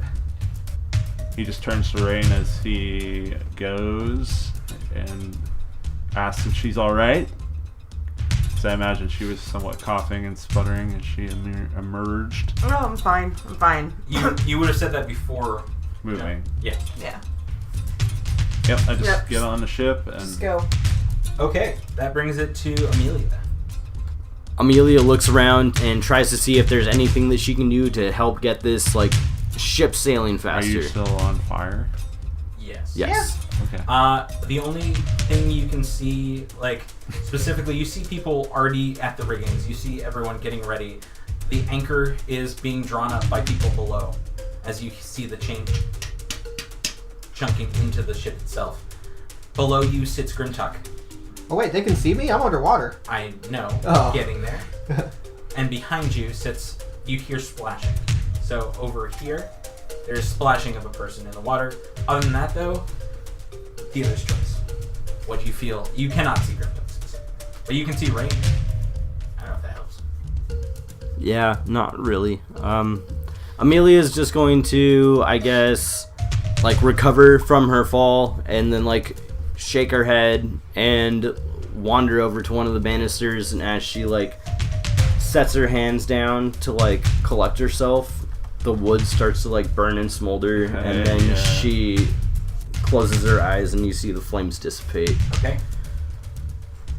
How far are you going back? She's just literally just gonna walk over to like the banister that's closest to her. Okay.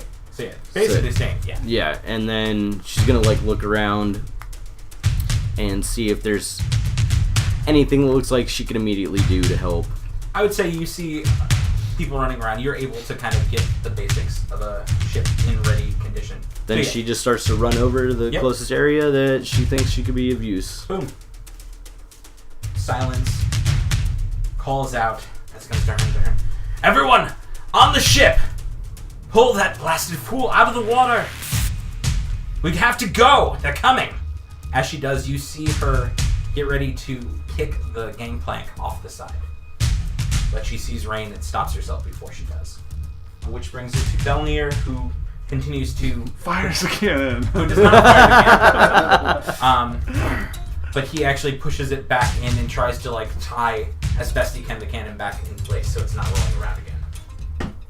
Bringing it to Baldric's turn, the mage, who you all see him pulling out what looks to be a seed of some kind.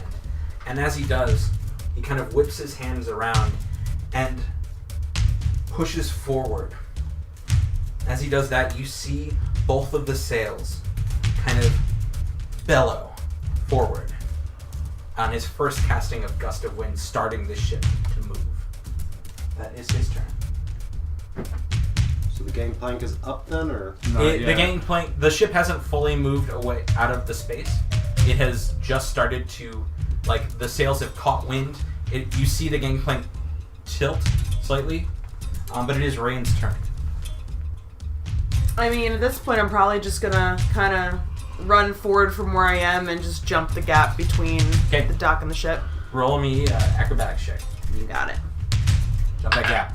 27. Nice. You're on the ship.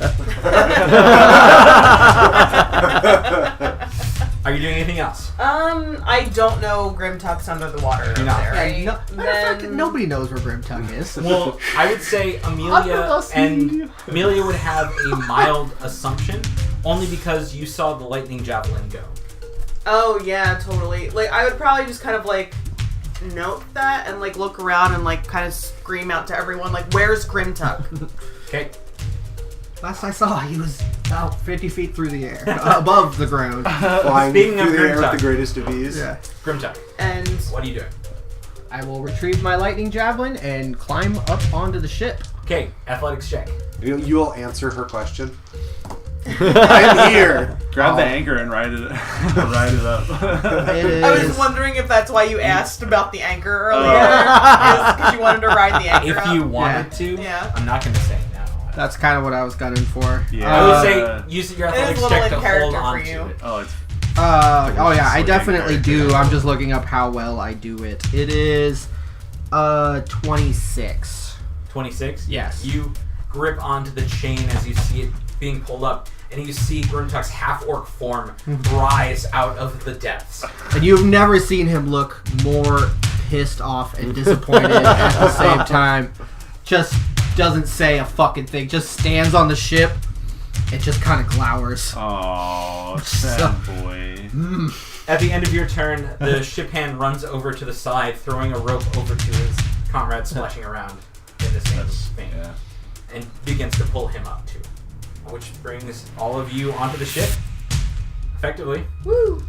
You see, at this point, you all turn around and see a battalion led by a full-blood orc with other orcs and goblinoids behind him, all in this purple and red armor, rushing forward, ready to attack. Some with longbows aimed and trained at you, others with javelins waiting for the moment that they are in range. As they rush forward, Amelia runs ahead and calls out to Baldric to gust again.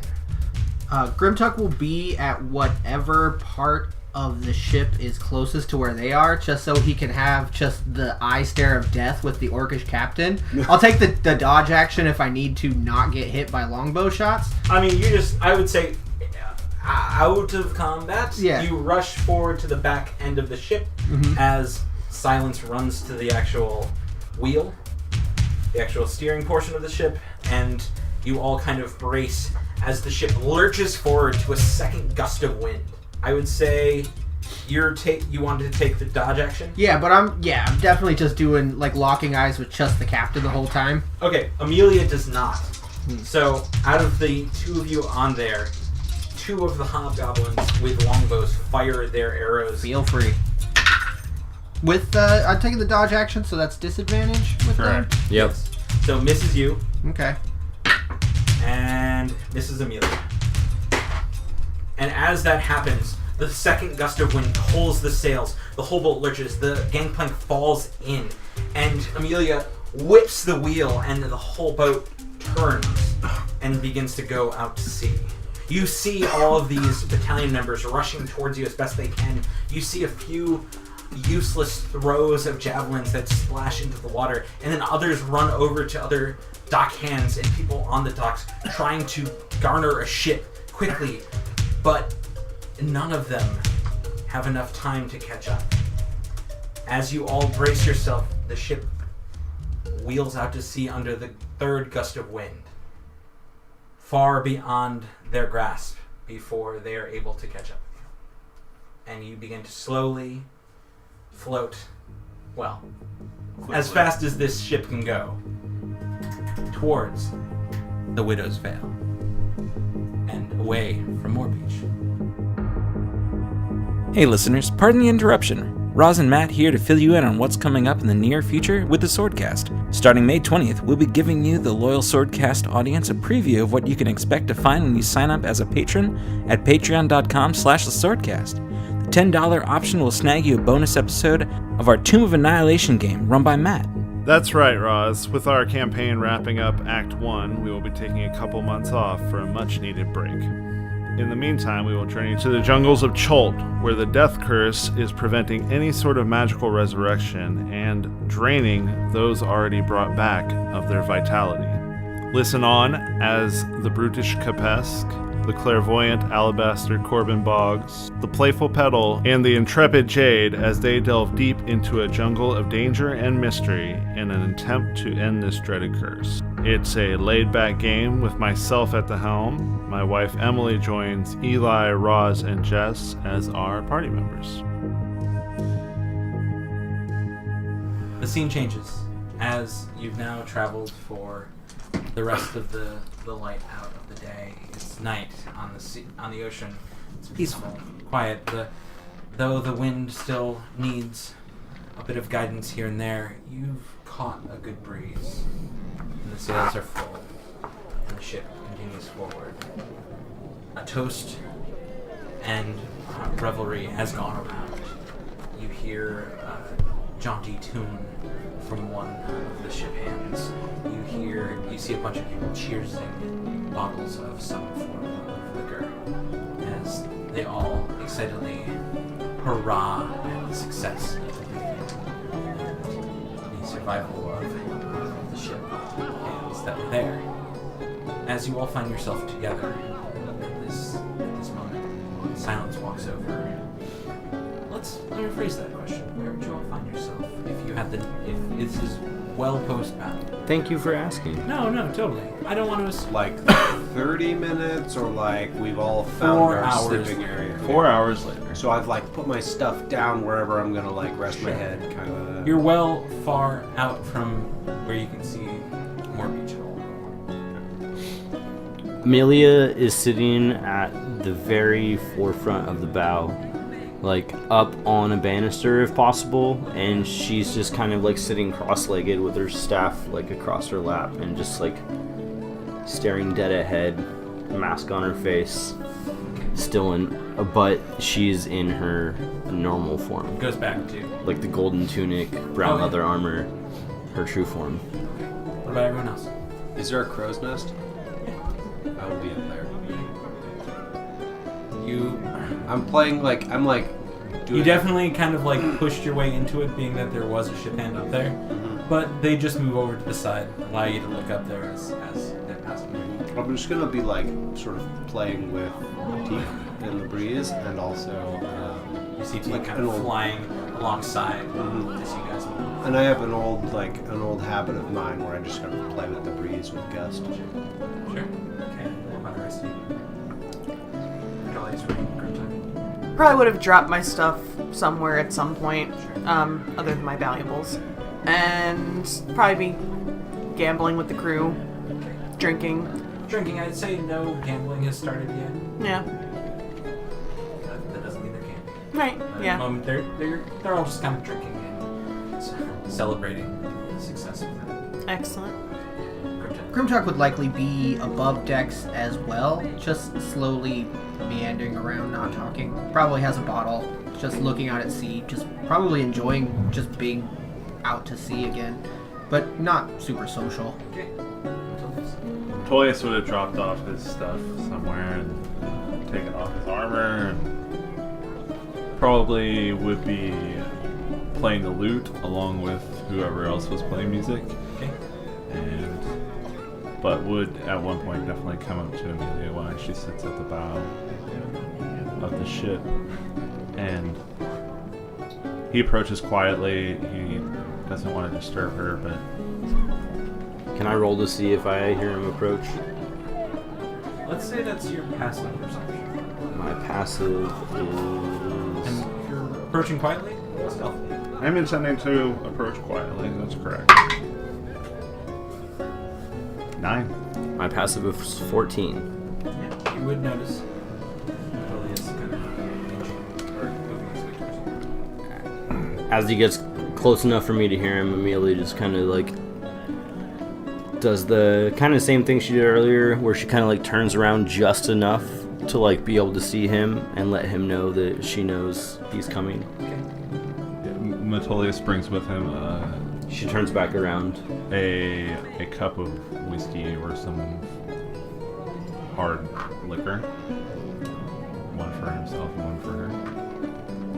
And he approaches and stands behind her as she sits on the deck, and he just sets the cup of booze down next to her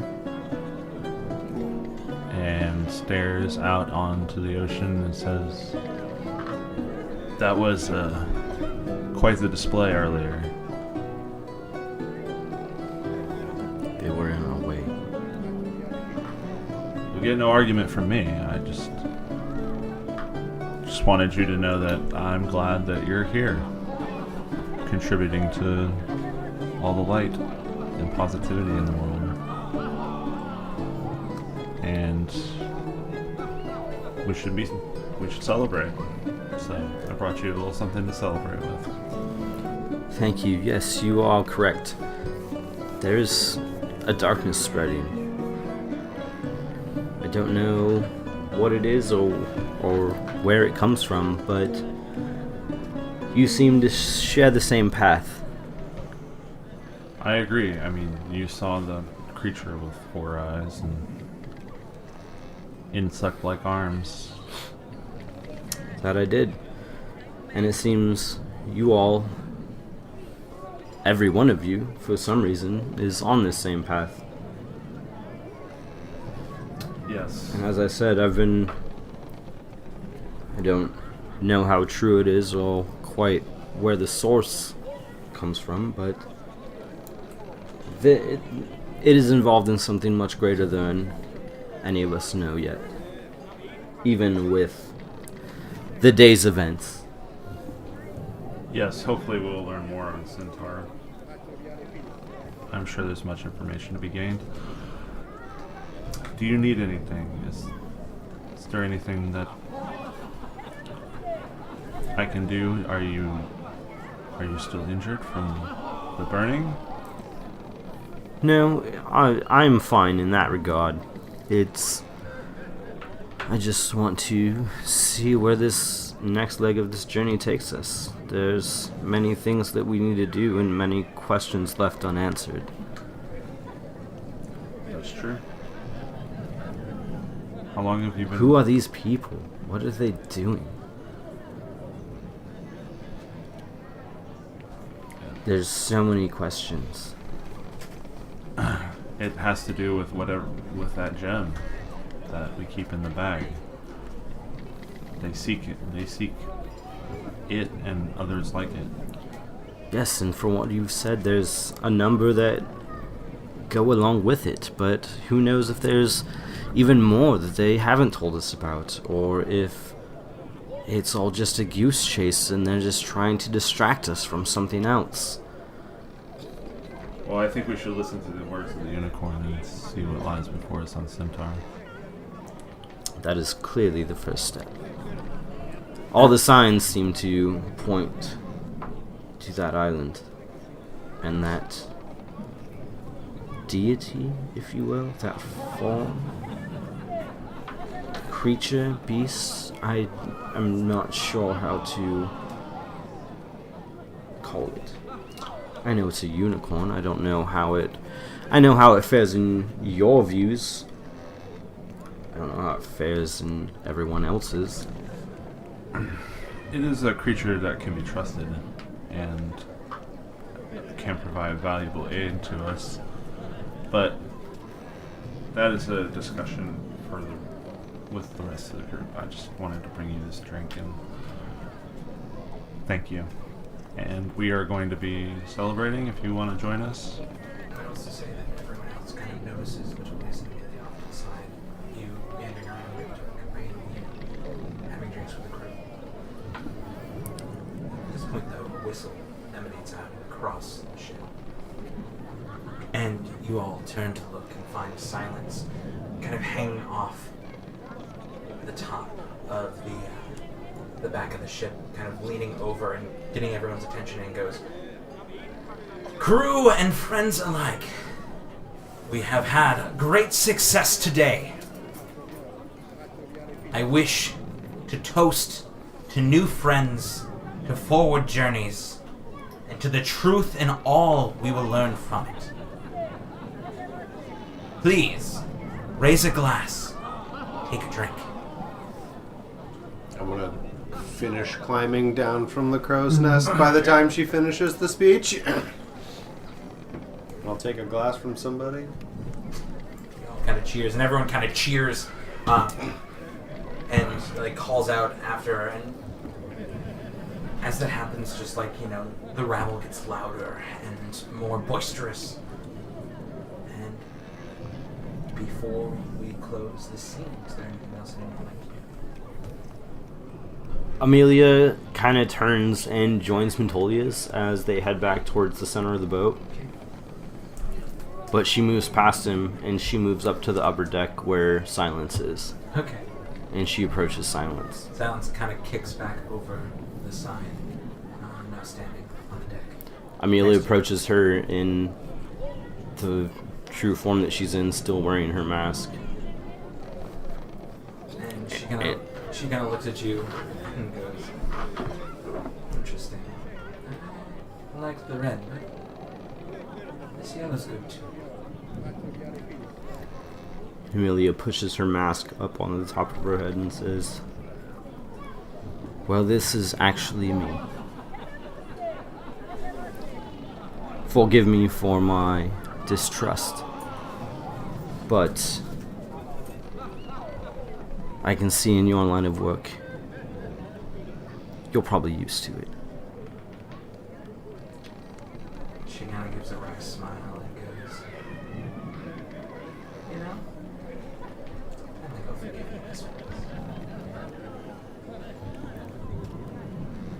I think our friendship will be a fruitful one, especially if you can get us to where you say you can. We seek to do many things on this isle, things that can not only benefit us and you, but the people of the world. And she kind of moves in to put her arm around you. Waits a second to see if you're going to react, how you're going to. Amelia kind of like shoots her look and stutters for a second. But then lets it happen.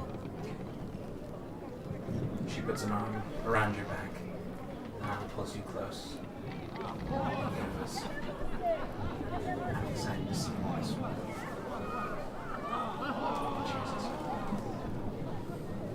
And she clinks her glass. So am I. She tosses it back. Anyone else? No. I would do Elduin type things. Mm-hmm. Looking at maps, meditating, being an elf. I wanted to do something before Sorry. we go to bed. Sorry. If that's possible. Yes. No, please. That's what I was. Go for it. Yeah, so Amelia pretty much just like hangs out with everybody, goes through all the partying and everything, like enjoys the night like to its fullest. But then as everything's winding down, she would like to, if it's quiet enough, find a place up like on deck where there's nobody around and just like kind of have the night air to herself for a small amount of time. I would say no one but a few ship hands walking around the nav, like a person. Preferably upon the bow, like towards the front where she was perched. Ghrimtuk is if mostly just possible. waiting till see the sun come up also. Okay. Out on the deck, but not necessarily near anybody. Sure. There's only Ghrimtuk around, but far enough away, and there's only a person on the wheel itself can like steering the ship. But So Amelia would probably be like, you know, drinking out of a bottle as she like says her goodnights to people, and then wanders to the bow of the ship, and you see her kind of like set her, instead of like climbing up onto the banister where she was, she like unloads her pack, and you see her like pull out a couple things. She pulls out her bedroll, but she doesn't unroll it, and she kind of sets it to the side, and you see her pull out a small bag or two. She sets them aside, and she pulls out one that's kind of like this dark colored silk, and opens it but sets it aside, and then she takes her mask off the top of her head and sets it down in front of her as she's kneeling on the ground in front of this like bow of the ship, and she opens up the silk sack and starts to pull out these bones and place them around the mask. And as she sits down and begins this, she closes her eyes and begins this incantation for the next 10 minutes and casts augury to see where we're headed. Where you're headed? Let me just double check augury. It's a fancy spell. Yeah. Yeah. Fancy. I love this, by It's- the way. yeah, this is dope. This is Yeah. super tight. Super dope. Cryptic AF is the answer. No matter what answer it is, it's cryptic Yeah, it AF. pretty Let it be much, cryptic. yeah. Yep. Good cryptic, bad cryptic, in between. So it's cryptic. basically like a small insight into something you're doing within the next 30 minutes. That's the way the spell reads, but the DM gets to decide the results. Yep. Within 30 minutes, you will be sleeping. Not true. I don't think Violet sleeps. Not anymore. Outside of the game. But it's only within the next 30 minutes, correct? I think he's trying to use it for other purposes. Sure. Yeah, I channel divinity. Amelia is basically using it to judge like the feeling of the path that they are about to embark on. Okay. Roll me. A gut check. Yeah.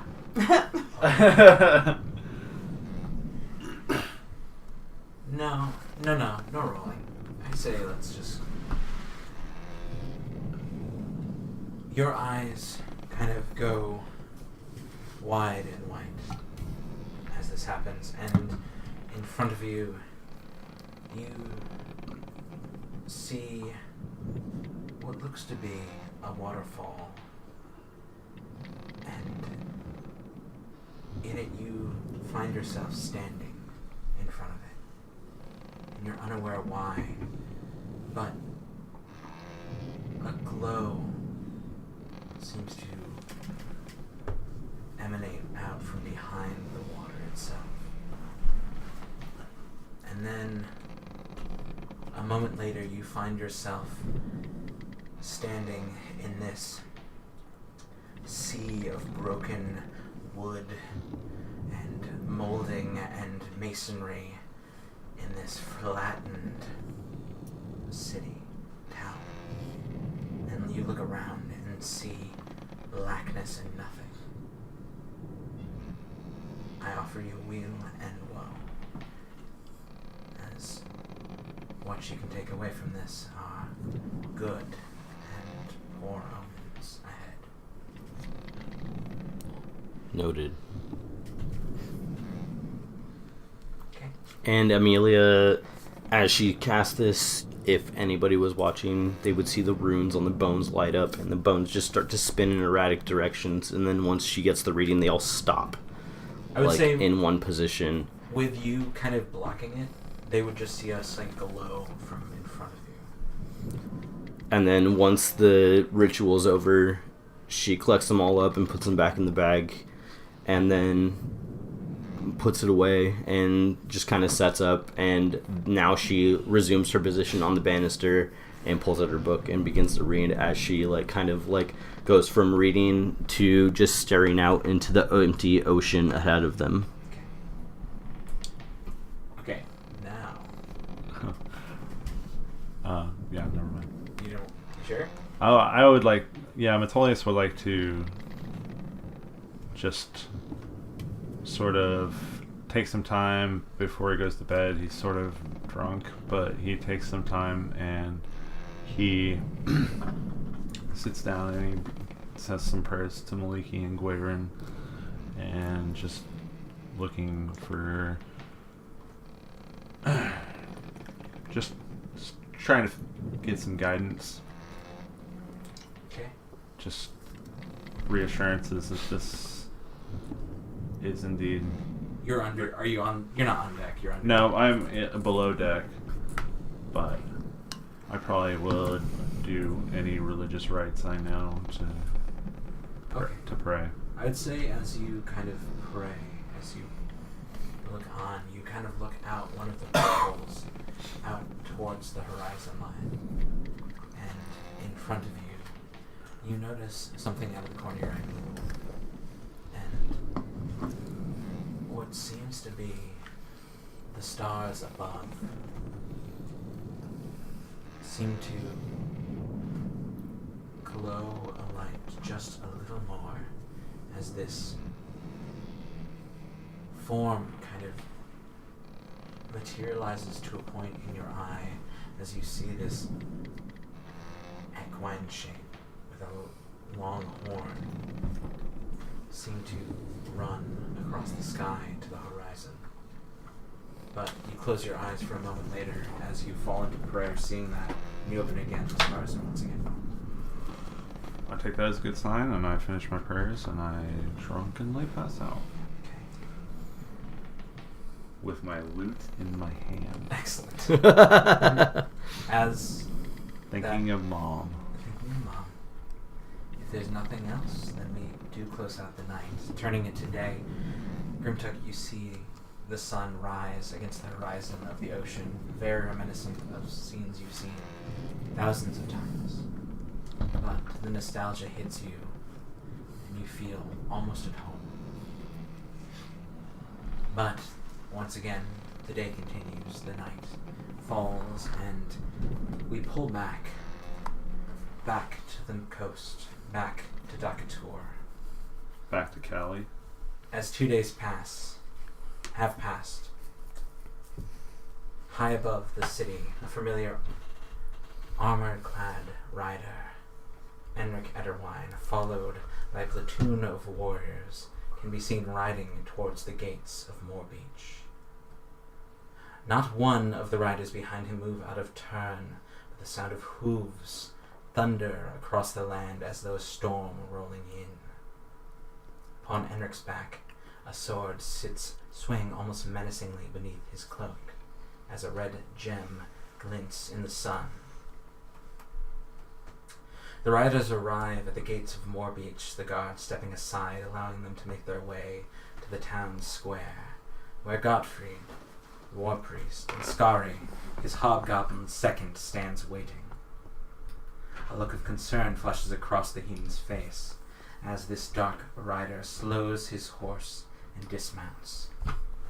He stands only 6'2", but his presence reaches high above the walls of the city. The platoon stays mounted and still, trained as his elite troops. They know that without his word they do nothing. His feet clang against the cobble as he moves in closer to the man that he has put in charge himself, each footfall sounding like the ring of a church bell. He stands now only a few inches from his subordinate, as the stoic features turn into a harsh grimace. A battalion of soldiers, 2 fire giants, Dragar, and yet you still stand here before me, empty-handed. You've let not only some rabble take down your ranks, but you had the fugitive Silence in your sights, and you let her slip through your fingers. His jaw clenched tighter, though his eyes stared down, almost cutting into the priest's very soul. What do you have to say for yourself?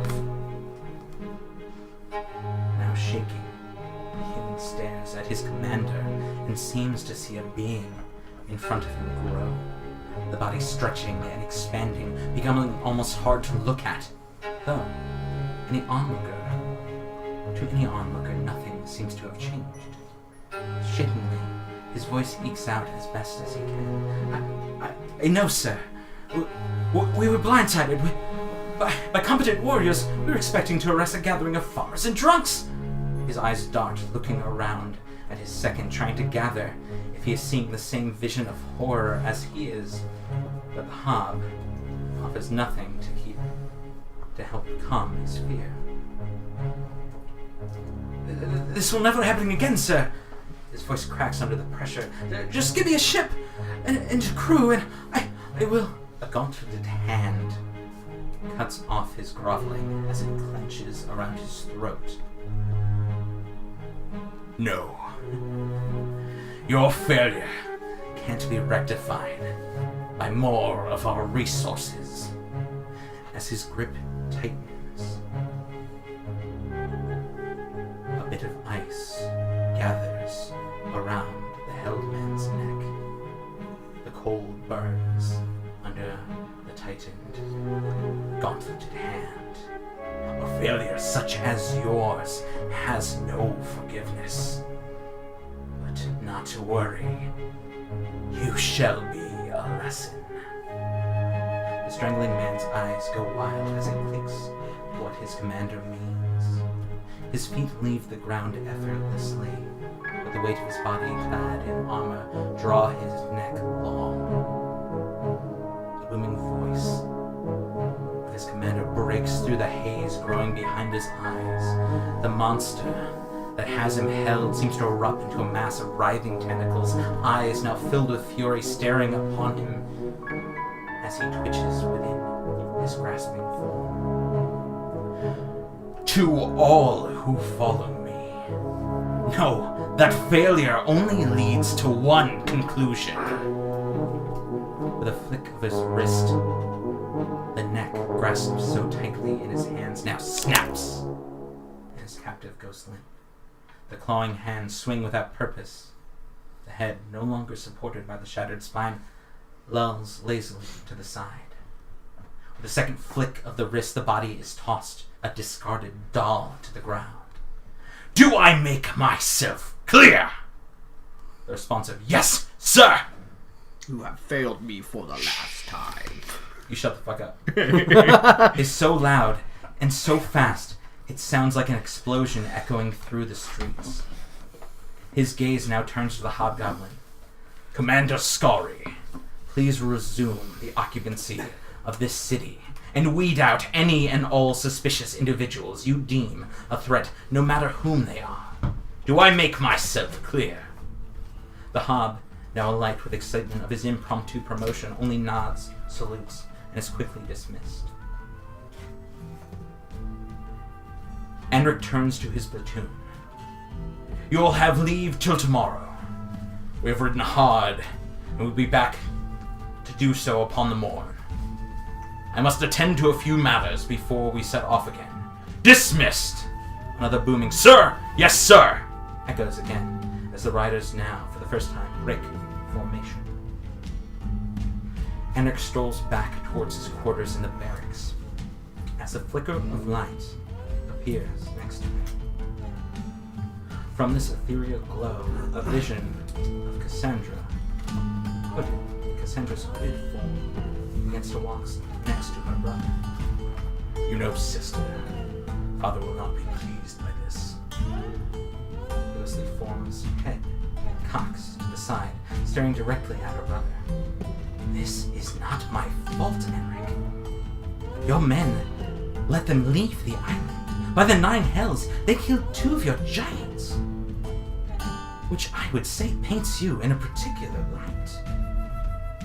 Without missing a beat and not giving her the courtesy to turn his head enough to look her in the eyes. My place along father's side is not in question or in peril. What I speak of is you letting your lapdog get killed. You see Cassandra flinch at the mention of her now dead confidant.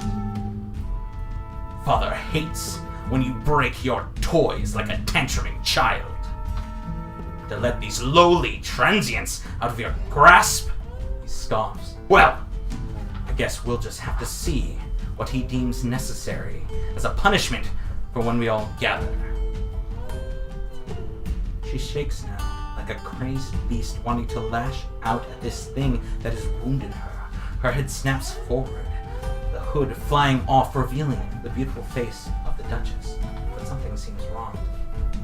Her left eye, usually covered with her hair, is now laid bare and glows with a blue arcane light. Do not speak to me as a child, brother. The powers I wield rival that of our fathers, and I demand the respect that such a thing deserves. Her shoulders sink. I'm done bickering, though. Father calls upon us to discuss our future plans, and I have no time for your spiteful words. Her face contorts into almost a sadistic grin. I shall see you soon, brother. I hear Father is laying out a feast. I can't wait to know what he has in store. And that's where we're leaving this act.